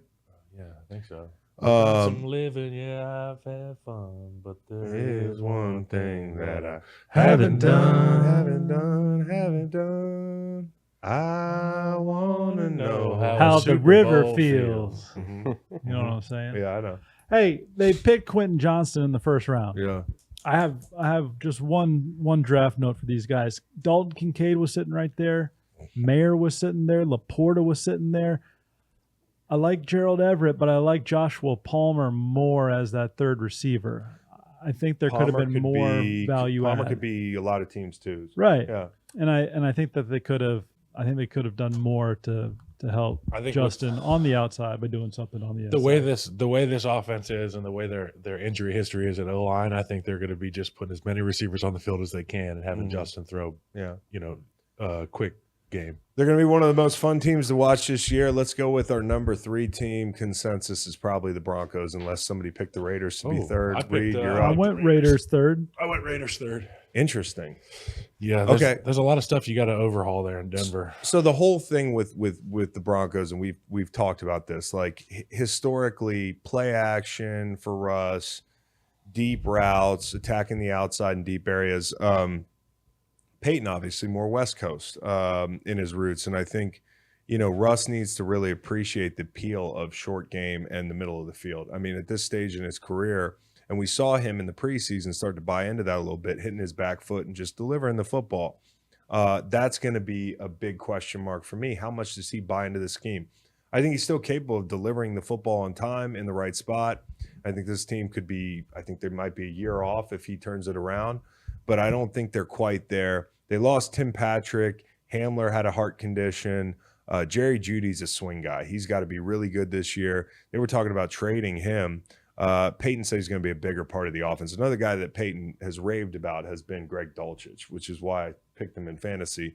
But He was also listening because to you. Huh? He was listening to you. Yeah. So Dulcich, he could run that kind of Taysom Hill. I think Troutman's going to see more action than Dulcich. Yeah, that's his guy. I mean, maybe so. Maybe they're running a lot of 12, but Maybe Maybe. So here's what you got. You have a questionable receiver room. You have a solid tight end room, and you have an offensive line that's been built around road grading, more run blocking guys. I mean, Ben Powers, McGlinchey, they're the additions. Peyton's always had good linemen in New Orleans. One thing that's going to be interesting, because we just talked to Mickey Loomis about this, is like, was it Peyton getting the most out of the offensive linemen, or was Loomis, picking guys like Carl Nix and all your Jari Evans, like, and getting the most out of a Zach Strief? Like, this is where the rubber meets the road. Like, are you picking the right guys? Are you curating the right pieces up front to run this scheme? And then Javonte Williams, his injury timeline is huge. He's a guy we fell in love with last year. P. Ryan's a big addition to spell him, but P. Ryan's not a 1A, so how long is it going to go with Javonte Williams, and is Russ going to buy into this style of football? He played, Javonte had a preseason game the other day. He looked great coming back. Yeah. So good for him. Also, Albert O had a Albert big O. game in game 3. Finally unlocking some of that potential he was drafted to have. And our undrafted free agent running back, McLaughlin, 38. Little water bug out there. Well, here's the thing with Albert O. Yeah, he is. A guy like that, we see these situations all the time. Guy disappears off the map, new coach, new scheme comes in, guy has a great preseason, and all of a sudden it's like you thought he was this player, but he's not. And I'm not saying that he's going to get all the targets or anything like that, or that he might make the team. I mean, like, he's kind of tight end 3. How crowded is that room going to be? But he had a nice day the other day for sure. I mean, Great the one-hand one-handed catch grab, was beautiful. The guy can block. So there's some pieces offensively, but can they put them together? And it all comes through Russell Wilson. On defense, Vance Joseph's going to run a totally different scheme than Evero. I mean, cover 3, but man up with the corners they have. I mean, like, you should man up some. PS2 is as good as anybody. Their zone's going to be more like Tampa 2. than cover 6, which again is a Fangio thing. But PS2 is great. You got a white corner named Riley Moss. Let's fucking He's a go. beast. He's a beast. Okay, Drew Sanders, again, another guy with an interesting paint job. He went to Bama, and they had Drew Sanders on ball. And then he moves to Arkansas where they pull him off the ball, and he's like he's a tackling machine. So they scooped him up. Frank Clark is a vet now. Randy Gregory, really talented. Browning, Benito. I love Browning. I could talk about him anytime we talk about the Broncos. I think he's going to have a big year. So you lost a good one on the interior D-line to Seattle, but you've got some edge guys that can really bring it. I think that's going to be a fun group, and they've got a corner who can take people away. And it's K'Wan Williams was just announced today. He'll be out for some time. Not sure if he's going to miss a full season or a couple weeks, but that's a big hit because that's your slot guy. No question. And he takes everything away in the slot. Cowboys, question. the Super Bowl for you for third place in the AFC West is week 1. Denver hosts the Raiders. It's going to be electric. That'll be Yeah, awesome. it's gonna. Yeah, I just want to put number 8. Don't give him any room to run. That's right. The Raiders, can I start with the weakness because I picked them 4th? I mean, like the weakness is the defense. I mean, that you look at this roster, it is not deep, it is not top heavy, it's none of it.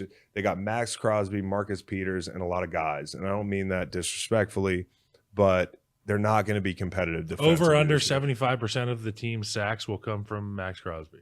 I'll go just under. Okay. I want to see what Michael Mayer does. I mean, I'm kind of analyzing this team from an entertainment value standpoint. Like Michael Mayer, Hooper is out in front of him, but like he's a guy that most people probably forgot where he got drafted because we like forgot about him after the first round.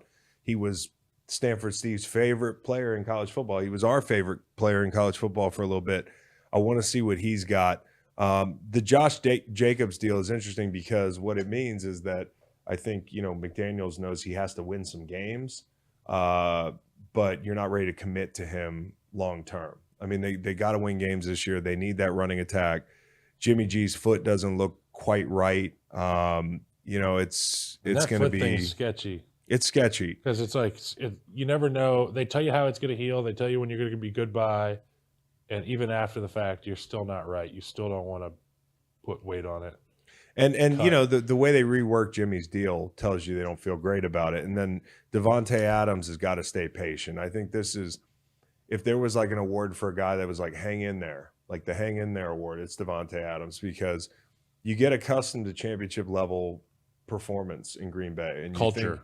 The culture. You think, hey, I'm going to go down and join my buddy in Vegas and no taxes and, it's going to be awesome and that sort of thing. But be careful what you wish for because then you end up in a situation like this where it's like Jimmy G, but it's not even really Jimmy G. It's I got Jimmy G for maybe a year and then we're going to run it back with somebody else. And a guy like this, football can sour for him. And I could feel that a little bit last year. He had the cameraman thing, it's just out of character for him. And I think he was frustrated, obviously. And I wonder how frustrated he's going to be this year. I mean, if you look at that receiver room, they were talking about trading Hunter Renfrow. He had a down-ish year last year. He's going to get a lot of targets, Devontae Adams. But is he going to be happy enough just catching a million balls on a 5-12 team? The Derek Carr experiment seemed to be over in Las Vegas. Yeah, I think it's over. Better for both. Better for both. Vegas, good that they're moving on. Yeah. Derek happier to be in a different setting. Probably. Colton Miller, left tackle. Yep. He can be the guy. He's a beast. Very good. That guy's a beast. That's good. He's so much bigger than you think He's is. tall as like shit. when you see him on TV, you're like, no, that's a big guy. I met him walking through the facility. It's like, holy fuck, dude. Yeah, so there's a couple good players on this team, man, but they're still a ways off, and it's a tough division to be a ways off. And you stick this team in the AFC South, you might, hey, maybe they finish second. Oh, ouch. I don't think the Titans are very good this year. We'll get there. Respectfully to Kyle and our guest, Chiefs plus 375 to miss the playoffs.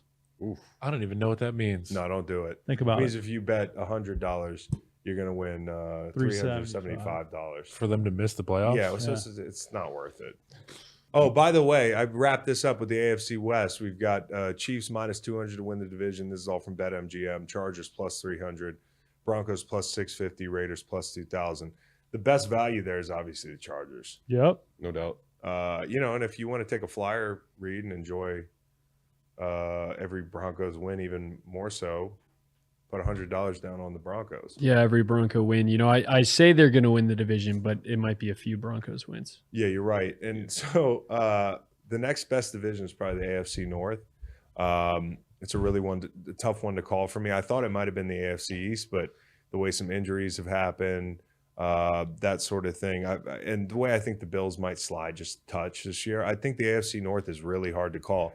I had a lot of trouble ordering these teams. And part of it, I'll admit, is because I'm in love with the Steelers.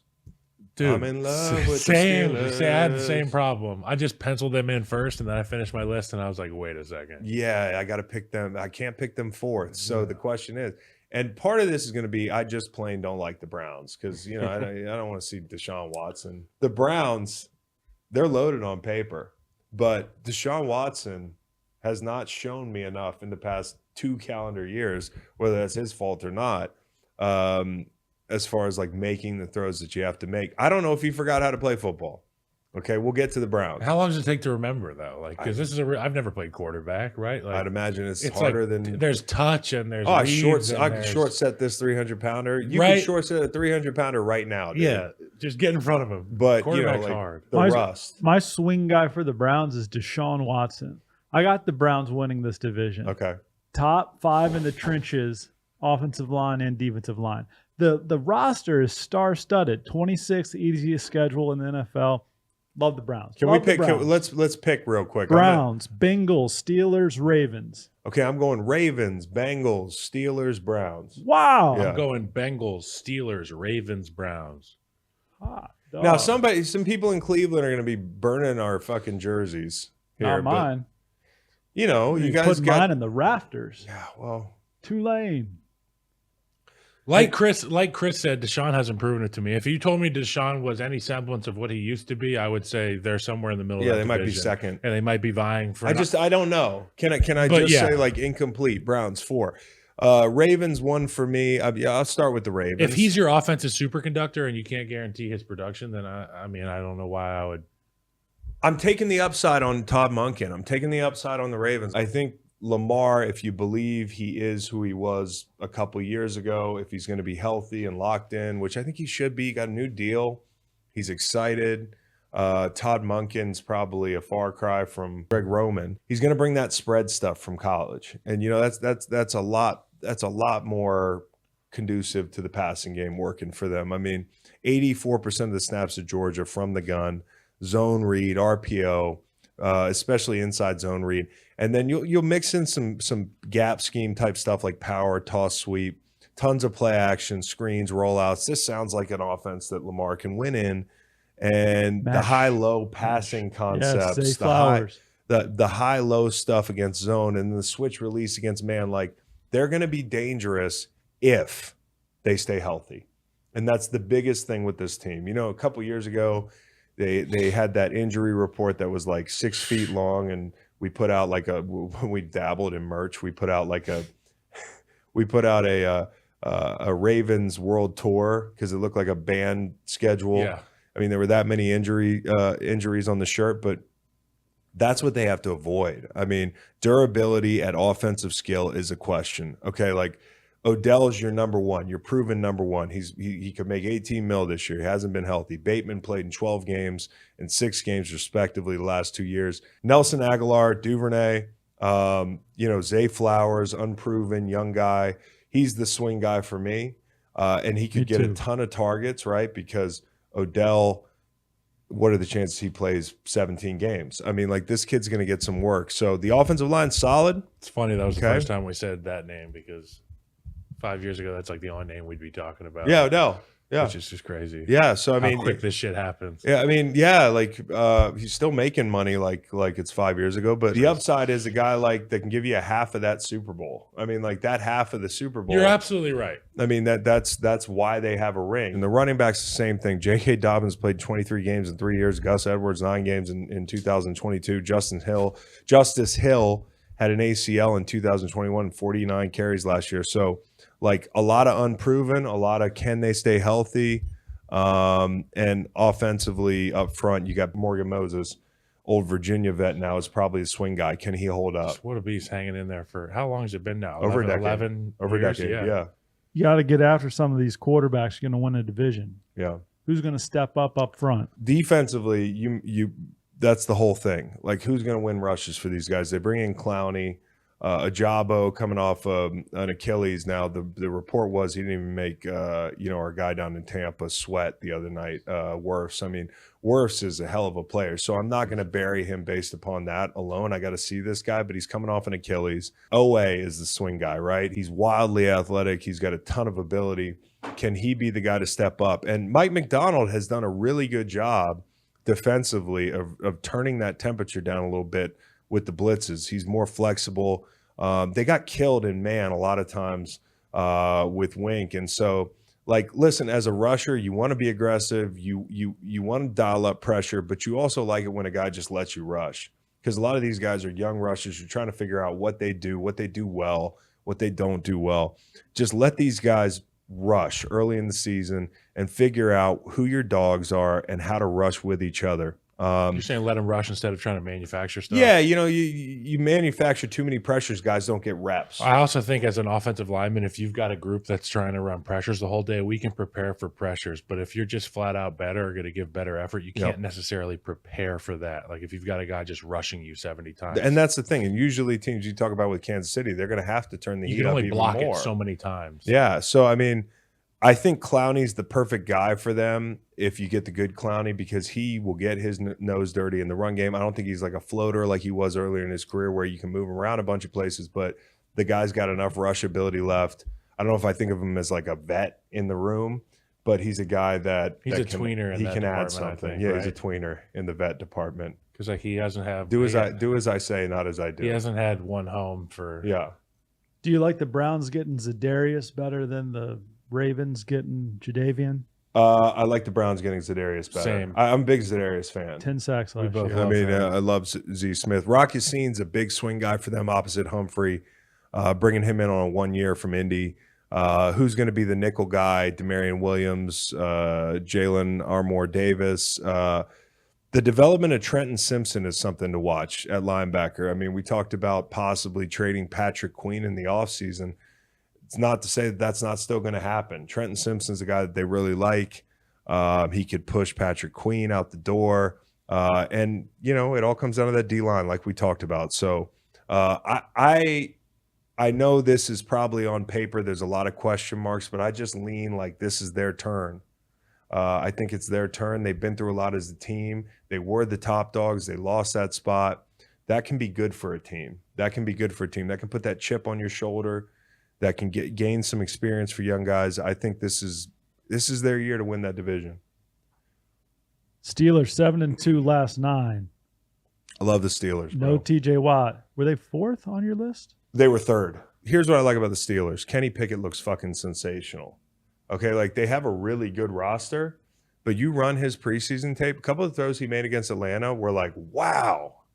Like this guy, you go 7-2 last year. A lot of losing teams you beat. You do it without TJ Watt. I think one thing that was really good for them is they lost they won a lot of close games. So you're in a lot of close games. That's how this team's going to have to win games. They're going to have to be in phase. They do have firepower, but it's quick game to Deontay Johnson. It's vertical shots to George Pickens. It's Freiermuth picking up chunks. It's Najee Harris. They have nice depth at running back. Their offensive line is better. And I don't know if this is a good or a bad thing, but Broderick Jones is running with the twos. He's a Georgia guy that you draft, and he's running with the twos. You had Sam Malu. Dan Brown's your left tackle. He's probably a swing guy. He's going to be going against AFC North rushers early in his season with the Steelers. So, how can you hold up at left tackle? Is it going to be eventually the rookie? Have you missed on that pick? Does he look really bad in training camp? I don't know, but that offensive line looks at least serviceable. And Sayamalu is so well coached. I mean, you get a guy that played in Philly for multiple years for an offensive line coach like that in Stoutland. He does everything right, all the little things. So you add him to that group, he's going to be able to coach on the field. Other guys are going to pick up on what he's doing. Other as guys well. are picking up on the little It's like when things. Tooney came to Kansas City. And here's a guy I'm like so excited about. Okay, Darnell Washington. Because we got through the whole offense and we haven't talked about this guy. He's a mutant. And he got a lot of like Mercedes Lewis type comps. I lazily was like, yeah, he's just going to be your big road grader. It's great. You can get in 12. You got a Freiermuth. You got a Darnell Washington. But watch him make some of these catches he's made in the corner of the end zone Avatar. in preseason. The guy is wildly talented, and they need to get him involved in the passing game. I think in the red zone, it's going to be gross. I'm so excited about this team. And part of it is because they haven't been that good, and I think they can sneak up on people. I'm not saying they're going to make a run at the division. I think they probably are on the edge of a wild card berth, which is going to be really hard in the AFC, but they're going to take steps forward, especially offensively. Defense, you got TJ Watt back, dude. You played almost the whole year without him last year. He had a rush against Atlanta. He looks just fine. So aggressive defense, lots of man. Patrick Peterson and Porter outside. Like, how are they going to play the nickel spot? That's a big question for me. There was talk about Patrick Peterson being more of like a Charles Woodson type thing late in his career when he made the switch in Green Bay. They used him in a lot of different areas of the field. Like, same thing with Patrick Peterson. We had him on the show. He said he loves doing that. He loves moving around. So I'm really excited to see him paired with Minka, Kazee, Porter, Sullivan, and Riley mixed into the conversation. He's not going to see anything that surprises him from a coverage standpoint. And if, it's like if I'm at right guard and I see a pressure coming over the left tackle, I can see what's happening. I can't do anything about it. Exactly. You know what I'm saying? He'll be able to have the freedom to Yeah. move on things that he sees. Exactly. And then you've got up front, I really like this kid Benton. This kid's a one gap penetrating guy, the Wisconsin kid. We really like him. I think he could have a really nice year. So the Steelers, good solid football team. Chris Boswell, swing guy. Listen up, 90%, 5 out of his 7 years in the league. Last year, 71%. Pick it up, man. 71%. 3 kickers were drafted, including the kid from Auburn, Anders Carlson, huh?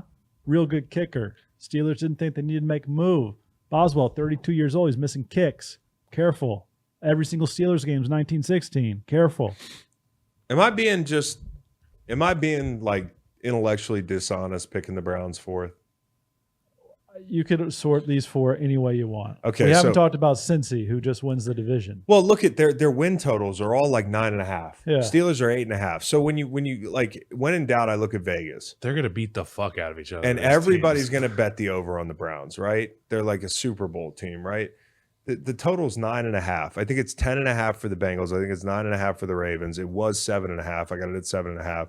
9.5 for the Ravens now, and then the Steelers are 8.5. So I don't think it's crazy to group these teams, as you said, any way you want to. The question is going to be, will Stefanski change? Right? He already has in the preseason. I saw him do some read option stuff. Like they're spicing it up a little bit. Like they're going to spread it out more, do the stuff that he thrived in, Deshaun in Houston and at Clemson. The swing guy is Watson. I think, the question mark for me is who is their number 2 outside? You got Amari Cooper. You got Peoples-Jones. I'm really excited about Elijah Moore. Elijah. I mean, I really am. I'm not going to quit him. Cedric Tillman's a third rounder who could start. You got Njoku at tight end. Are they a buyer at the trade deadline for a wide receiver? Because that's the hole I see. You mentioned their offensive line. Willis is under a little bit of pressure. Teller and Batonio are as good as anybody. Conklin's solid. Chubb and Jerome Ford in the backfield. So they're good everywhere. But the question to me is, like, if one guy gets hurt in that wide receiver room, what do you do? hand that sucker off. Yeah. Follow those horses. You gave up a lot for that quarterback is all I'm saying. No, he can run too. Yeah. And Shit. yet, You can run too. If I'm a coach, I'm like, you can run your little fucking skinny ass out there. I know your legs aren't sore. You know, yet that defense is full of names. Defense is pretty loaded. Pretty loaded. Myles Garrett, Zadarius Smith. He is so fucking good, dude. Yeah, It's so unfair to gross. watch him rush. it's gross. But this is Jim Schwartz effect of like, and I played for Jim. You're not going to be thinking too much, right? So that's a good thing. I mean, like you can put your hand in the ground and go. You're going to be in a wide 9 a lot. Rush. Here's the way he thinks about it: rush, crush, close. Okay, so rush. He always says, your first thing to do is rush the passer. So you're in a 9, you run straight on that track. Then you crush. So if you get an out block by a tight end, it seems real simple. You got to Crush set him. the edge. Okay, all right, and then you close. Do you know what closing is? Yeah. Okay, if you get action away, you close, which is the hardest part of the whole equation, because like it's kind of coach double speak to be like, hey, you got to rush, you got this angle, you got to hit, and then you got to close down, and I don't want any air between you and the tight end's ass. Okay, I'll do both. If the ball goes away, right? So like your steps change. That's the only thinking that goes in that defense. But the point is, I think they're going to like a NASCAR package, which is what they called it in Philly. Where it was like BG kicked down inside and I was outside and that sort of thing. They're going to have Big Z inside. They want Myles rushers Garrett on the field. just like me in Philly. You want your Myles Garrett outside. So Just throw them out there. so you want all your fast guys on the field at once, and I think he's going to do that. I think he's going to kick Big Z inside. You add Thornhill defensively on the back end. He's a really good player. You've got Rodney McLeod, who I had with me in Philly, Virginia guy who knows Jim's defense inside and out. He can help kind of install that defense on the back end. And I think they're, linebacker. JOK. Yeah. Linebacker, they kind of treat it like the Eagles. I got fruit Talkie. flies flying around we me got now, people too. for that. Catching 2 points week 1 at home against the Bengals. Big game. Big game. 2 Big points. game right off the bat. Big game right off the bat. I'll take the Bengals. Also, keep an eye on a Cronquo. Yeah. They got a good interior. Dalvin Tomlinson, Shelby Harris, Jordan Elliott probably needs to step up a little bit. But this is, like I said, it's not spectacular. If you take Deshaun Watson off this team, you're like, yeah, they got a really good roster. But the Such a swing question guy is mark. Deshaun Watson. If he's an MVP caliber guy, this is a Super Bowl Even if he's contending just team. shy of MVP Deshaun Watson. But if he's average, this team's going to be average. yeah. I don't think they're that good. I think Yeah. they're good, but I don't think they're that good. No, but relative to his previous successes, if he plays anywhere under that bar, right around that bar, my God. No that's like- question. But look at the AFC. Okay, total roster construction. Take the quarterback out of it. The Jets, the Dolphins, the Bills, the Chargers, the Chiefs. Like the Browns are Yeah. not at the top. They're going to have to that play list. above Well, shoot expectation. the Bengals. The Bengals. I didn't even mention. Mixon, Chase, Higgins. Well, let's get into the Boyd. Bengals. Let's get Hubbard, into the Bengals. I love the Reader. Bengals. I love the Bengals too. They're fun. Here's my concern about the Bengals. I probably have them winning this division, but I don't know where Joe's calf is. I don't know where it's going to be. Like, these calf injuries can stick around for a little bit. I'm not saying that it's the biggest deal in the world, but it's something to be concerned about. Offensive line, you're not real. You weren't real high on the way Orlando played last year. Like this, Well, I don't know about that. I just feel like they made an upgrade in Kansas they made City. an upgrade. Okay, so if you look at the Bengals, they start and finish with the Browns. Okay, they got 2 primetime games on the road with the Jags and the Ravens. They get San Francisco and Buffalo off the bye. They have a tough schedule in some spots, and this is a team that every building has a temperature, Kyle, like has a personality going into the season. Yes. This team has that, and I think the temperature is hot because this team, the window is wide open. They have to win now, right? Like you've got multiple receivers to pay. You have Joe Burrow, who still doesn't have a contract. That's kind of concerning. I'm wondering what's going on with that. Joe Mixon took a pay cut to stay, right? Like the temperature is hot. Like they're going to have to pay DJ Reader next year. They're going to have to pay Trey Hendrickson. I would say they'd be buyers on Ertz and Higbee at the deadline because tight end's a weak spot for them. They got Irv Smith and Drew Sample, but they don't have a lot of capital. Like not capital. They don't have a lot of cap room. The wide receiver group's obviously the strength. I even like Irwin. They're number 4. Orlando's going to be a swing guy for them, right? And then at right tackle, they're still running out there with Jonah Williams. Yeah. So I don't know at tackle. But everywhere else, they're really good. Tight end, obviously, they've let a couple guys walk the last couple of years who have been really good.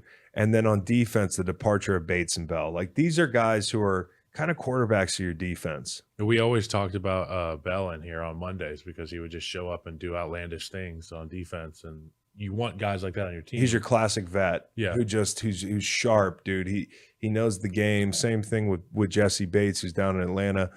They're excited about this Dax Hill kid, who I think is a big swing guy for them. He can cover, he can play deep safety. And then Nick Scott's smart, kind of like post safety, middle of the field. There are some places they've downgraded, and the temperature is really hot. I could see if this thing's not going well at some point that this is a bit of a spicy place to play. Like, coming in the building on Monday, the assholes are going to be puckered, man. And, another guy you could watch is Miles Murphy, edge guy from Clemson. I don't know what kind of camp he's had. I'll watch some more tape of him, but you're gonna need rushers to step up, not just this year, but in the future. Because I don't know, I don't know if Hendrickson, if Reid are gonna be back. Like, these are a ton of questions for this team. This is the window. It's wide open. You got to jump through it. Yeah, it's already been closing. It's not like it's about to close. It's Cincy plus 155, Baltimore plus 220, Cleveland plus 375, Pittsburgh plus 450. So I think the best value here is probably either the Browns or the Steelers. Steelers are my Yeah, I mean, just to fucking enjoy it. Best value. large Yeah. number. That means that they're You got it. Yeah, you got it. You got it. Okay, so did you guys get your votes in for that? Yeah, we were super mixed. We had 2 people pick Bengals, 1 picked Steelers. Who 2 picked the Steelers? Yeah, Nolan. I feel good. Okay. Yins and did. 2 other people picked the Ravens. That's the most split division by far. Nobody picked the Browns. Should I just pick the Steelers to win the division? No, it's too late. But I'm planting my flag. I'm excited about the Steelers. I'm gonna save this. Chris Third Long, place excited Steelers. about the Steelers. Excited about third place Steelers. Yeah. Well, they could make the playoffs. They I could. mean, they could finish second or third and make the playoffs. The wild card situation is going to be pretty hard. But maybe there's no wild card in the South. Maybe there's only one wild card in the West. Maybe there's only one wild card in the East. You did seem excited watching Kenny Pickett footage earlier. Bro, I love Kenny Pickett. Let's go to the AFC East next. The guys actually all picked the same team to win. Jets. Yep. And I think I don't want to overthink this. Y'all idiots? Yeah, you guys fucking Okay. Maybe. Count me in that. Who you got? You guys idiots. Buffalo. Buffalo, Miami, Jets third, close to the Pats fourth. So here's the deal, man. I got New England. ahead Miami of trades for Miami. Jonathan Taylor. I think it's scary, and that could happen this week. But That's no good. Miami has a corner they just brought in who's down. They have an offensive line that's in shambles, dude. That offensive line is a problem. It's just too hot. Okay, and like the Jets, they have Can't block. they have problems, but this Becton kid, he's healthy. Dwayne Brown at least is serviceable. I think they probably make a trade for a tackle at some point. If I'm them, I go get David Bakhtiari. We talked about how little that would cost them. If they plugged in a new tackle, are they still third in the division? Because that defense is ridiculous. I think they're Okay. still probably third. All right, let's dive right into it. I have the Jets, the Bills, the Dolphins, and the Patriots. Okay. And I thought for a long, hard time about picking the Dolphins to win this division, but the injuries really do concern me. I mean, Teron Armstead was hurt already this preseason. Tua obviously is a guy who can get dinged. I mean, like we've talked about, the possibility of like Tua gets a concussion. Yeah. Like they could be buyers on a quarterback. And I don't mean like, hey, Tua's trash, discard him. But what I mean is like They could be in a this situation guy's where taking a step, but if he's hurt, it doesn't matter. And it's not like it's an injury where, he can heal up and get back out there. If he dings his head 1 or 2 more times, like this is going to be like sports media and fans in mass are going to be a like, lot get of this guy off pressure. the field. Be a lot of pressure. So, Kirk Cousins is the guy that we threw around is like, could you see Kirk in Miami? Like, we'll get to the NFC preview later in the week. The Vikings are confounding. I don't know what they're doing, if they're trying to win or not, but the Dolphins, they concern me for those reasons. The Bills, I think, could take a step back. I'll start with who I think is going to win the division. Who's better in the AFC than the Jets? Since you guys have them like third in the division, what roster is better? Josh Allen. No, the roster though. Take the quarterback out of it. I don't know if there is anybody more primed for a run than the Okay, Jets. you got two running backs, both really exciting in different ways. Dalvin Cook, who's older but could spell. Breece Hall, who's coming off an ACL. Who's You've one of our got favorite players in the league. no question. You have Garrett Wilson, who's a bona fide one, and it looks if like we were pulling up tape of Rodgers check-in when you get the man off coverage and just like tapping his helmet and getting the ball quick out on the perimeter to Garrett Wilson, and it looks identical to him and Devontae. It's like he's found his guy that they can trust, run after the catch. He can throw 50-50 balls to him. He can throw that ball that's going to take the guy's ear off, and he's not looking at the last second. Garrett and him have this relationship already where the back shoulder is there. Like they just have this nonverbal kind of relationship that seems to be building there. The rest of the wide receiver room is not that great. It's Lazard, it's Hardman, it's Randall Cobb, of course, and Corey Davis retired. Probably not a Rodgers guy. He's like, fuck this, I don't have a shot. He's made more happen with less.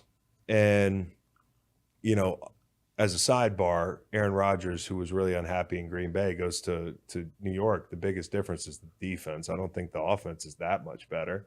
If you look at the weapons he has outside in the offensive line, like I don't know that this is a totally new look for him, but I do think it's a fresh start. And I think for him, a fresh start was needed. I think the vibes of this team are great. He's been in the same meeting room his entire career, and now he's in a new building, new team, New Jersey. They can run 12. They can run a lot of 12 personnel. New Jersey, yep. Conklin, Uzama. Bad. Respectfully. Yeah. You think they're bad? Yeah. Really? Yeah. Like are they worse at, are you a better real estate agent than they are tight ends? Oh, yes. Really? Yeah. Okay. For sure. Hey, well, and Rodgers coming from Aaron Jones and AJ Conklin's Dillon. bad? Yeah. Okay. Conklin's bad. Better than Tunyon. I don't know. 0 regular season reps for Rodgers and Wilson. Is that fair? And you got Allen and Diggs in the same division. No question. Tua and Tyreek. Tua No and question. Waddle. No question. I think it's going to have to come out fast if they don't improve that offensive line. I just don't see the Bills getting bullied around by anybody or beat by anybody other than the Kansas City Chiefs. Wait, didn't they get beat by the Jets last year? Just hold on a second. I just don't feel like it's going to happen. Okay. Well, they got beat by the Jets last year. I have a gut feeling that they just will get so up for this game. And that's fair, but we games. haven't even gotten to the defense, man. Like the biggest question on offense is this: is Nathaniel? What's he doing? Yeah. What's Nathaniel Hackett doing when he gets to work? Is he hanging out? He's just hanging out because like he's never been a play caller. He was as a head coach, but he wasn't the play caller in Green Bay. So if you think this is just going to magically like unlock some magic that he had in Green Bay, that's my biggest question. Like, so who's calling the plays? Ask Madden. Is Aaron Rodgers calling the plays? Ask Rodgers. So anyways, I think that's You'd let him, right? Huh? You'd let him? Yeah, but I'd like a real offensive coordinator because the thing is like, at what point does a tenured Hall of Fame quarterback become a de facto offensive coordinator? With Aaron Rodgers' penchant for like just burning the house down, I kind of worry about him. Peyton like being Manning like, and Aaron Rodgers completely different. So Peyton's when 18 went to Denver and I'm trusting Peyton to drive the car. Okay. A little bit more than I am Aaron Rodgers. I'm not saying he's not a brilliant football mind or anything, but he seems to be a little bit more. What would the word be? I don't know. I know what you're saying. Yeah. You look at the defense, dude. The biggest question for me is, can they stay hungry like they were when they were having 17 points a game scored on offense? Because I've been on teams like that, and the defense is playing like their lives depend on it. Yes. Like we just used to, you were conditioned to everything. Nothing rattled you. You played like you were down.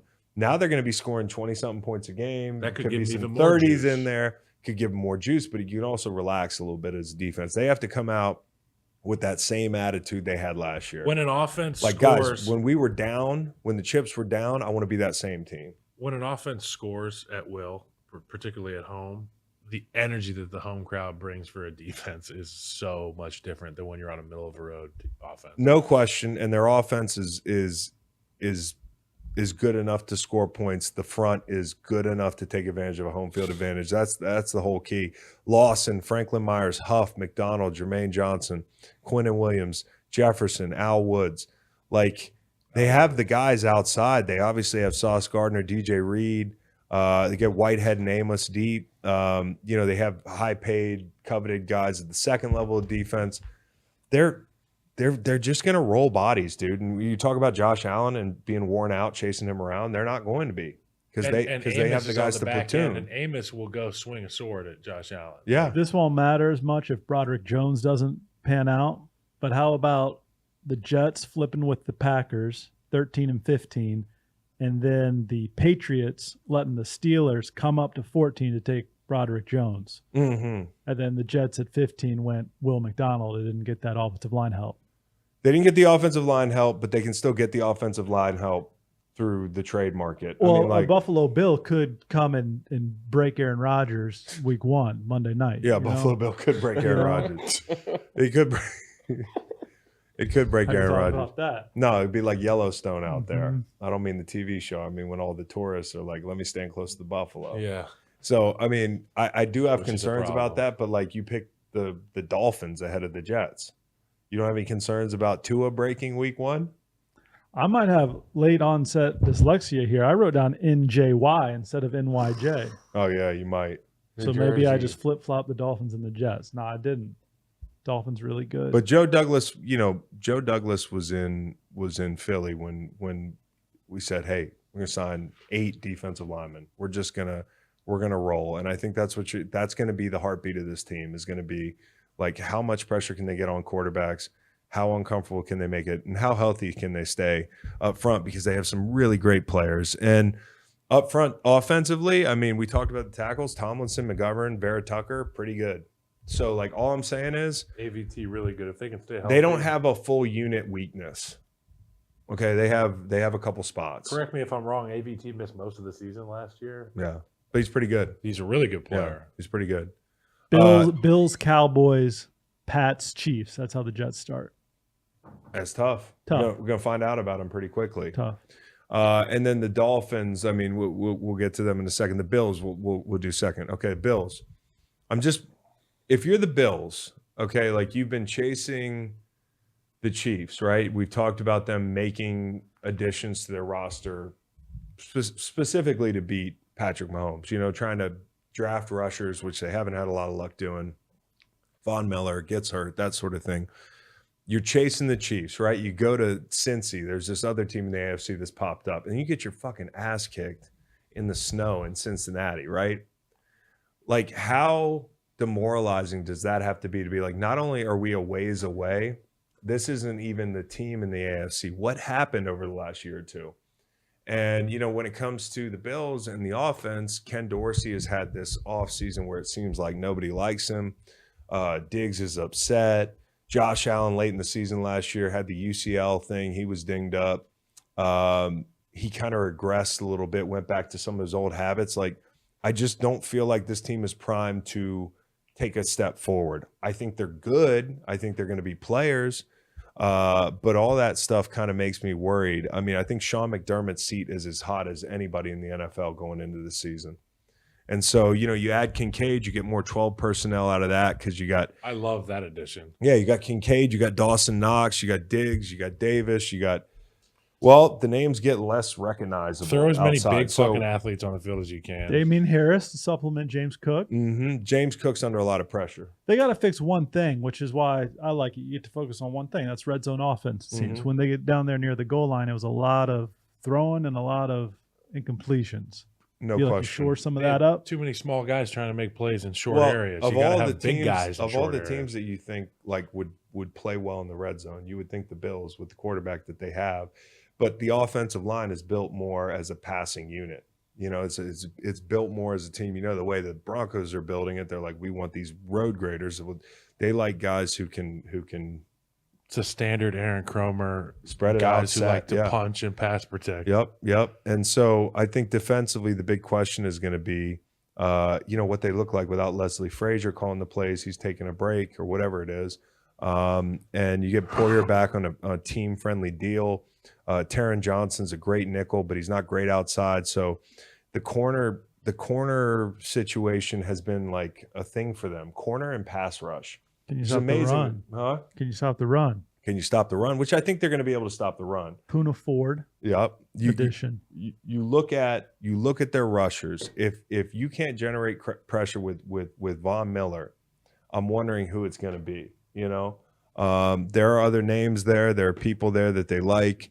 Rousseau's a pretty good rusher. Leonard Floyd's a swing guy for me. Like Leonard Floyd, I thought that was a steal snagging him. Home still. And the DTs are deep, but no stars. You know, you got Ed Oliver. You talk about Puna Ford. You talk about some of these guys who are good players in both phases, but they're not like stars where, you know, you got to worry about them. You got to circle them. So that's my biggest concern. And then Tremaine Edmonds is gone.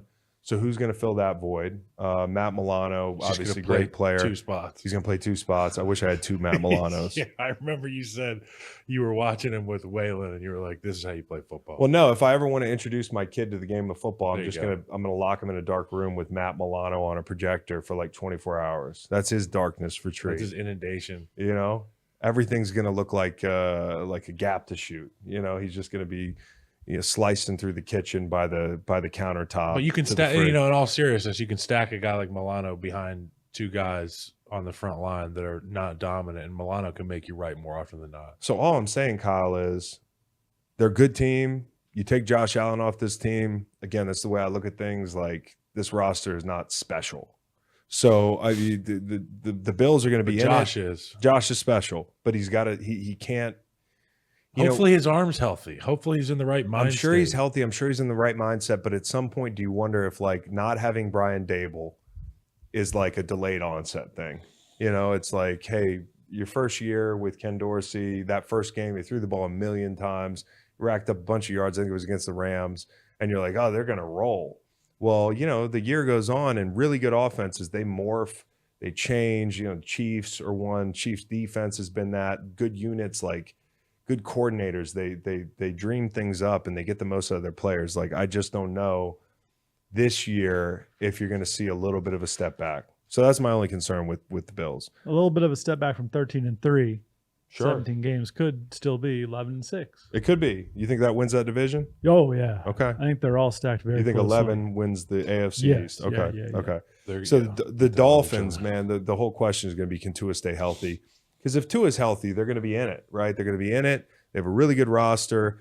They all they did is they just went out and got faster. Like, they're like more speed. You know, Chosen Anderson, Al Davis, which is the drafted. game that Picks for him. Al Davis is picked for, just big fast guys. Yeah, let me say They that don't guy care wrong. if they're big though. They just want fast Yeah, guys. speed.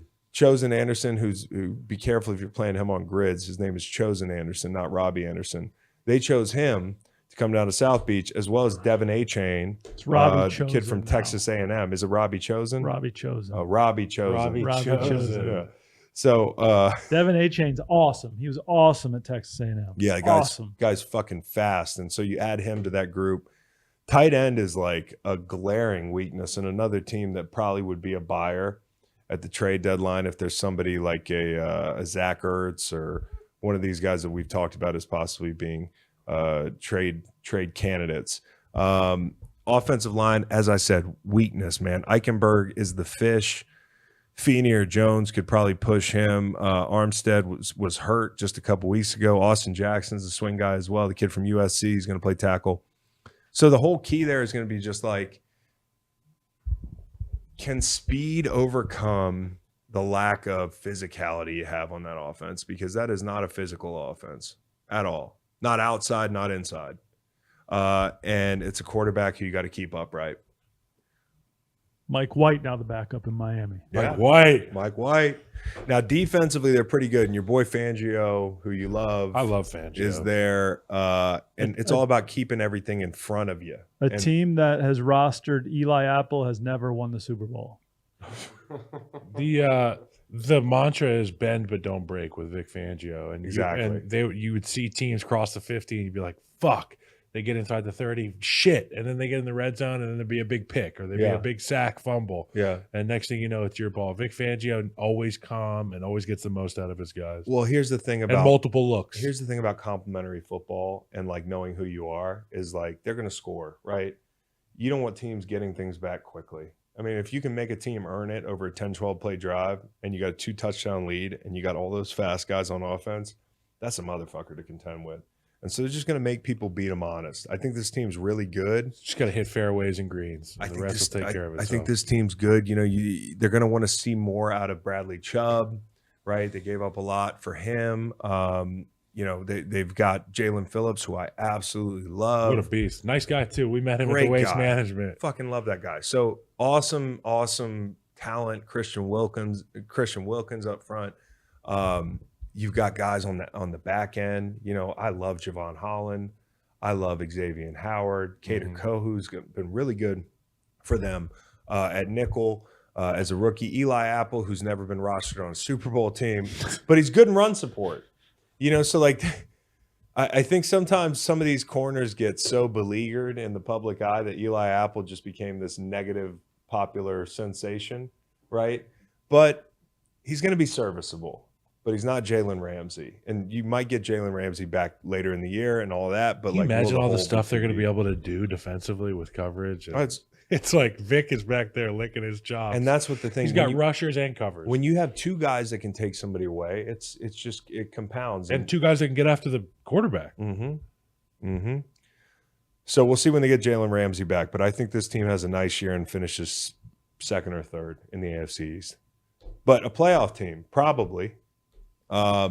Patriots, man, I think the big question, they're more macro questions with the Patriots. Like, how much longer has Bill got? I don't mean on the earth.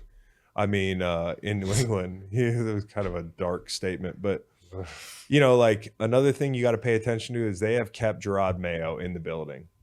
Okay? Like just keep an eye on Gerard Mayo to be the heir apparent in a couple of years. I'd love to see Gerard, guy from my draft class. Virginia guy, Keegan High School, went to Tennessee. You got it.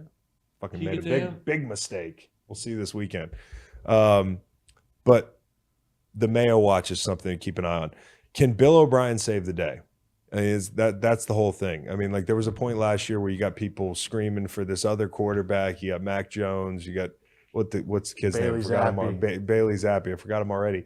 But People really nice wanted it. player, but that's how bad things were. That you had a special teams coach and a defensive coordinator calling plays, and this Bailey Zappi kid looked like Drew Bledsoe out there, and people are calling for Mac Jones's head.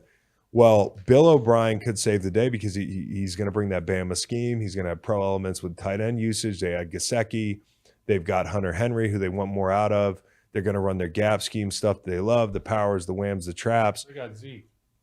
They got Zeke in the red zone, play action pass, spread elements are all pre-snap. So you get your RPO, your quick game, your zone run, and then they'll come back to the middle of the field, which I think, you know, they were a little bit too vertical last year.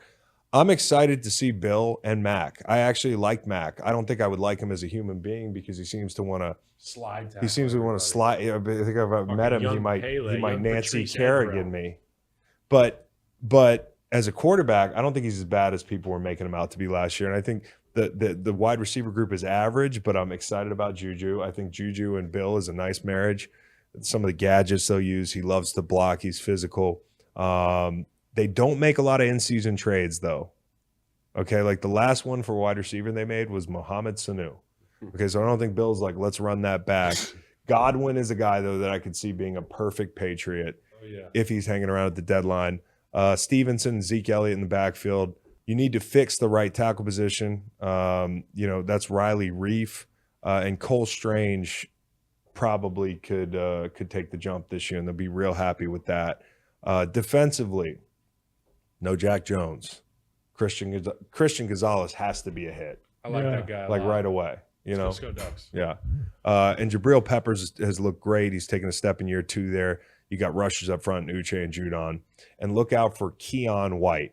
Okay. I don't know how he's played the rest of the preseason, but I've liked some stuff I've seen from him. He's a big physical guy from Georgia Tech who just looks like a 1990s defensive lineman that Bill would love. Can do a lot of different things. So I think it's a solid football team. You know, they're just in the wrong division. And the Patriots fans are they're looking for a renaissance here. They just want to get back into contention and be competitive. Just want to be in the playoffs. Yeah, they just want something. Just want to be in the drink dance. about. Yeah. They're plus 800 to win the division. Bills plus 120, Jets plus 250, Dolphins plus 300. That's up there with the Texans as far as like steep odds. I mean, you've got the Bills plus 125, Jets plus 250. You said Dolphins plus 300. I think the biggest value here is probably the Dolphins or the Jets. But even the division winner is plus money here. There's something to be said for that. So the AFC East, really good division. Hard to say how it's going to shake out. It's not quite the AFC North, but it's tough. Okay, let's finish with the AFC South here. By the way, did you guys put your AFC East votes in? Yeah, we had Jets first, Bills second, Dolphins third, Pats fourth. No surprises. No surprises. On the Okay. AFC South, only one surprise. Everybody went Jags first, Titans second, but we actually picked the Texans to go third rather than the Colts. Interesting. I want to pick the Titans third so badly because I just think that offensive line is such a dumpster fire. Ryan Tannehill is like a lame duck quarterback right now. Malik Willis is pushing him. I don't know if the DeAndre Hopkins thing is going to work out great. I mean, like he's going to be fine, but is that going to be the thing that puts you over the edge? I really worry about some of the things that they had going the last couple of years that might not get going this year because of that offensive line. Like that offensive line is a problem. The Dolphins, the Titans, we talk about their O-lines. These are things that can hold a team back. I'm actually going to go Jags. I thought hard about putting the Texans second, but I think I'm going to leave them third. I'm going to go Titans 2, Texans third, Colts fourth. But there is reason to believe that the Colts could be a pain in the ass to play at times. If Richardson is halfway decent this year, I mean, this is a team that over the last couple of years, they were contenders. I mean, maybe not like a team that could win the Super Bowl, but they're going to be there. So A lot of one-score games. yeah, a lot of one-score games. A lot of, they were in the playoffs fairly recently. So I'm not saying they're a terrible team, but the decision to start Anthony Richardson, I'm just wondering what it says, because I thought for sure we'd see Gardner Minshew trot out week one. Starting with the Jags, man, I think the Jags are a team that somehow are going to sneak up on people this year. I think they've got an opportunity to go way over their win total. We looked at the win totals. I think of any team that nobody's expecting to win 13, 14 games, this could be the team. Their total is like 9.5. They are pretty damn good. They add Calvin Ridley, and it's a good problem to have. Like, who's your number one? You got you lose Marvin Jones to Detroit, but you got Christian Kirk and all these guys. But Calvin Ridley is that good. Like, nobody really watched him play in Atlanta except like football fans. This guy is a star. Obviously, he took his licks on the WinBet app, and now he's back with us. So you add Brent Strange, who's really an inline guy in the second, but he's tough. He's athletic at tight end. Then top 10 in 12 personnel last year. So you're gonna see some heavier packages from them. The offensive line is better than, in the pass game than the run game. And they lost Jawan Taylor to Kansas City. Walker Little's probably the swing guy at right tackle. And I'm just excited to see the steps this team takes. That fucking win in the playoffs affects this season more than you think. You lose that game, that's the last bit of football you played.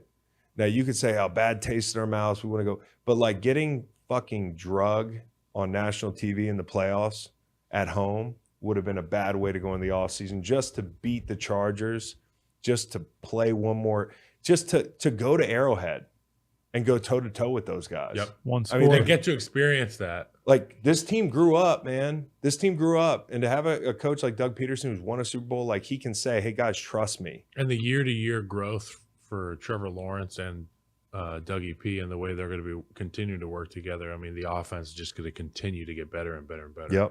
Yep. More comfortable. And they'll be able to win those big games. On defense, I mean, there's not a lot to report, but the question is, who's the nickel, right? I think that's going to be a big question coming out of camp. Trayvon Walker's a swing guy. I love Josh Allen. Love some of their guys up front. Robertson Harris, right? But Trayvon Walker's got to take that next step. I've been there. I've been a high pick, had a few sacks your first year. The pressure starts to mount, and he's a guy who's going to be under pressure this year. Devin Lloyd in year 2 is going to be a lot of fun to watch. Love Devin Lloyd. But I think this team has an opportunity if they win their division games, and a big one's going to be, can we sweep the Titans? Because if you can sweep the Titans, which in the past has not been easy for these guys, this team can go far, because these are games that you're supposed to win. The Colts, the Texans. If you finish 4-2, 5-1 in your division, I think you got a chance to win easily double-digit games and be a high seed in the playoffs. Yeah, that's why they're one of the biggest favorites at -155. -155 to win the division. After them, it's the Titans. Tim Kelly takes over for Todd Downing. He used to be the passing coordinator. Maybe more spread for them. Like I said, you get the ball out. Ball's going to have to the be ball's out going to have to go out. Tannehill, it's a swan song. Levis was supposed to be the 2, but Malik Willis has kind of pushed him surprisingly this preseason. He's really grown up. And Burks is a swing guy. He had a disappointing year last year. Yeah, and he was hurt. I think Hopkins can be a swing guy. If he's the nuke of old, I think he changes things. No question. For No Traylon question. Burks. Their depth is not great at wide receiver, to say the least. I mean, Vrabel had the most touchdown catches before DeAndre Hopkins showed up Yeah. on that roster, if you include the coaches. I like But that guy, Kyle Phillips. here's a guy I really like. Okonkwo, the tight end. This is Chig Okonkwo. Chig. He's the guy that went to Kansas City, and I remember betting the Titans, and this was like I was really proud of myself, because I just knew this team is going to keep it close. Like, that's what they do. They muddy things up. It'll be really interesting to see Mike Vrabel, how much he muddies things up this year, if he muddies them up at all, and what that's going to do to that offense. Let me run you through the offensive line. Dillard, he's on a 3-year deal. He barely played in Philly. Like, he was a castaway, and they're paying him a bunch. Skronsky's the stud up front, and he hadn't even played it down. Aaron Brewer used to be a guard. Brunskill is a spot starter. And then Petit Frere, 6-game gambling suspension. So they got touched by the gambling stuff too. They need to improve in the pass game defensively. You lose David Long. You had Azeez Al-Shaair from San Francisco. How good will McCreary hold up outside with Murphy Bunting playing nickel? That's going to be a big one. And then a good defensive line, as you alluded to. Like, the Arden Key situation might seem small, but you had a swing guy like that who could be a third rusher, fourth rusher for you, a guy to keep an eye on. The Colts will go there. This isn't Start Richardson. What does it mean?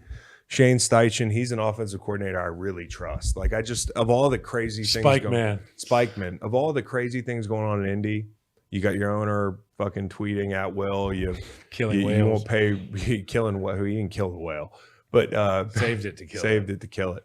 But it's like Denzel Washington in one of his movies. You're not saving anybody. Man on Fire. She got fucking kill a bunch. You didn't do your job. So, anyways, same thing with Flight. Let me remind you. Sorry, Denzel. Yeah, he's a great pilot. Can I do a barrel roll in this thing? Yeah. So Steichen, he got it done in Philly. I really like this guy. Like, they weren't crazy about Gannon. Like, fans were like, get out of here, Gannon. But this guy is a loss up there. Spreads the defense out formationally, and they're just going to force coverage declarations and create space for the quarterback. I mean, that's going to be great with Anthony Richardson, young athletic guy, RPO's his own Reid, 11 and 12 personnel, and some deep balls. And they got the big targets to throw the ball to in Pierce and in Pittman. So they got huge tight ends, Woods and Cox. Jelani. Fucking huge guys, dude. Matt Ryan. They got huge guys all over the field. So it's going to be fun. The answers to the test will be given during the week before the game. Yep. It's up to Anthony to make the right read. This is like one of those systems that are going to be really simple, but it can look great if you just do the right thing. No question. Running backs, question mark. It is a big question mark. It's a big question mark.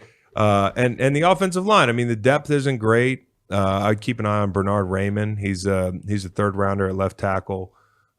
He's going to be going in his second year. Quentin Nelson's kind of been quietly, like, human. And, I'm not talking about that one pass rush rep that everybody said he got embarrassed on.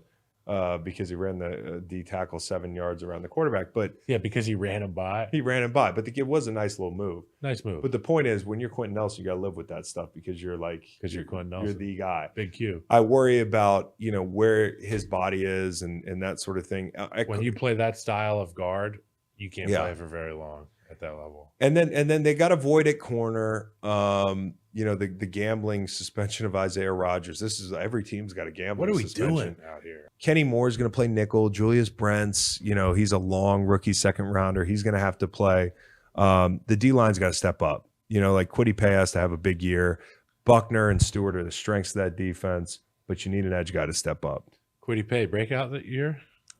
He's been slowly breaking out. He's just got that I've little been keep waiting explosive for- frame. yeah, mhm. He's got that little explosive stance. The last team on the list in the AFC South, and get used to. Well, don't get used to us talking about the Texans. Is what I mean to say. I mean, just enjoy it. If you're a Texans fan, enjoy it right now because we might not talk to them for a couple weeks. Yep. Although we love the Texans. We did the JJ stuff a couple weeks ago, so check that out. Here's what I'm excited about. The fact that they're doing things in phase the right way. Like they care deeply about protecting their quarterback. Obviously you pay Tunsil. All that guy does is get paid. Titus Howard gets hurt. You go get a guy in Arizona who started a bunch of games. You bring in a veteran wide receiver in Robert Woods. You get Mechie back. You Spent have a second rounder on Juice Scruggs. Tank Dell, who's a guy I'm really excited about, and then the running back, Damian Pierce is a guy that's like a rookie quarterback's best friend. I mean, that guy's gonna, load the box. I don't care. That guy's gonna run the football. So, you That's add why they were worth watching last year. Yeah, you add Devin Singletary to that mix, who's a good player, dude. Devin Singletary's been a good player in this league. Add a different flavor. You go get him Dalton Schultz. Bro, like one of the best Cowboys last year. If I could give an award for a team in the offseason, now the jury's going to be out on Will Anderson. They gave up a lot for him. Obviously, the quarterback's got to play well, but He was balling the other night. when it comes to supporting your pieces, they are doing a good job. And, they have a real deal football coach. And on defense, they even brought in Shaq Mason, dude. Like their offensive line's not bad. On defense, they're gonna run a lot of cover 3. The question is, if you look at like what DeMeco Ryans did in San Francisco, he was able to do the things he was able to do because of Fred Warner. That guy can carry a vertical. So like there's not going to be like 4 verts. A lot of times you run cover 3, people just flood the vertical seams. Find the alleys. Fred Warner is an anomaly, and he allows you to do things schematically that are rule breakers. I don't know if you're going to do as much of that, but Stingley can help you play more man. He kind of got overshadowed last year. I'll be interested to see what they do there, what he does, and then not a big blitzing team as I talked about. So the rushers have to win. Keep an eye on Grenard. And they got to play by their rules at the 3rd level. Yep. I love Sheldon Rankins. Will Anderson looks twitchy, and Jerry Hughes is one of my favorite vets in the league. So Yeah. this is not a great team, but it's a fucking team that's moving in the right direction. And there's guys on that roster who you mentioned. You mentioned Mason. A lot of these guys know how to win. They've been on winning teams. So you get down there with a new coach who's won as a player and has won as a coach. And guys have a different demeanor about it. It's a whole different energy and temperature like you were talking about. All right, so here's the deal. If you want to bet the South, the Texans are plus 1,100. I mean, like in a division like that, you never know. Trevor Lawrence stubs his toe. It's wide open. Colts plus 550. Chase Daniel has a job then. I'm a little bit worried about the Colts being half the price, so to speak, of the Texans, or the Texans rather being half the price of the Colts here. Titans plus 300. Don't you like setting money on fire? No, I don't do this. I don't do this. So that's the AFC. We'll give you our Super Bowl picks, including the AFC champion, on Wednesday at the conclusion of our NFC breakdown. Is there anything I missed in that division? Who's your biggest surprise with the AFC this year? Who biggest surprise? I think it would have to Happy be surprise or sad surprise. Happy surprise or sad. The Steelers, Yeah, happy. 3rd place Steelers at 13-4, whatever they're going to be.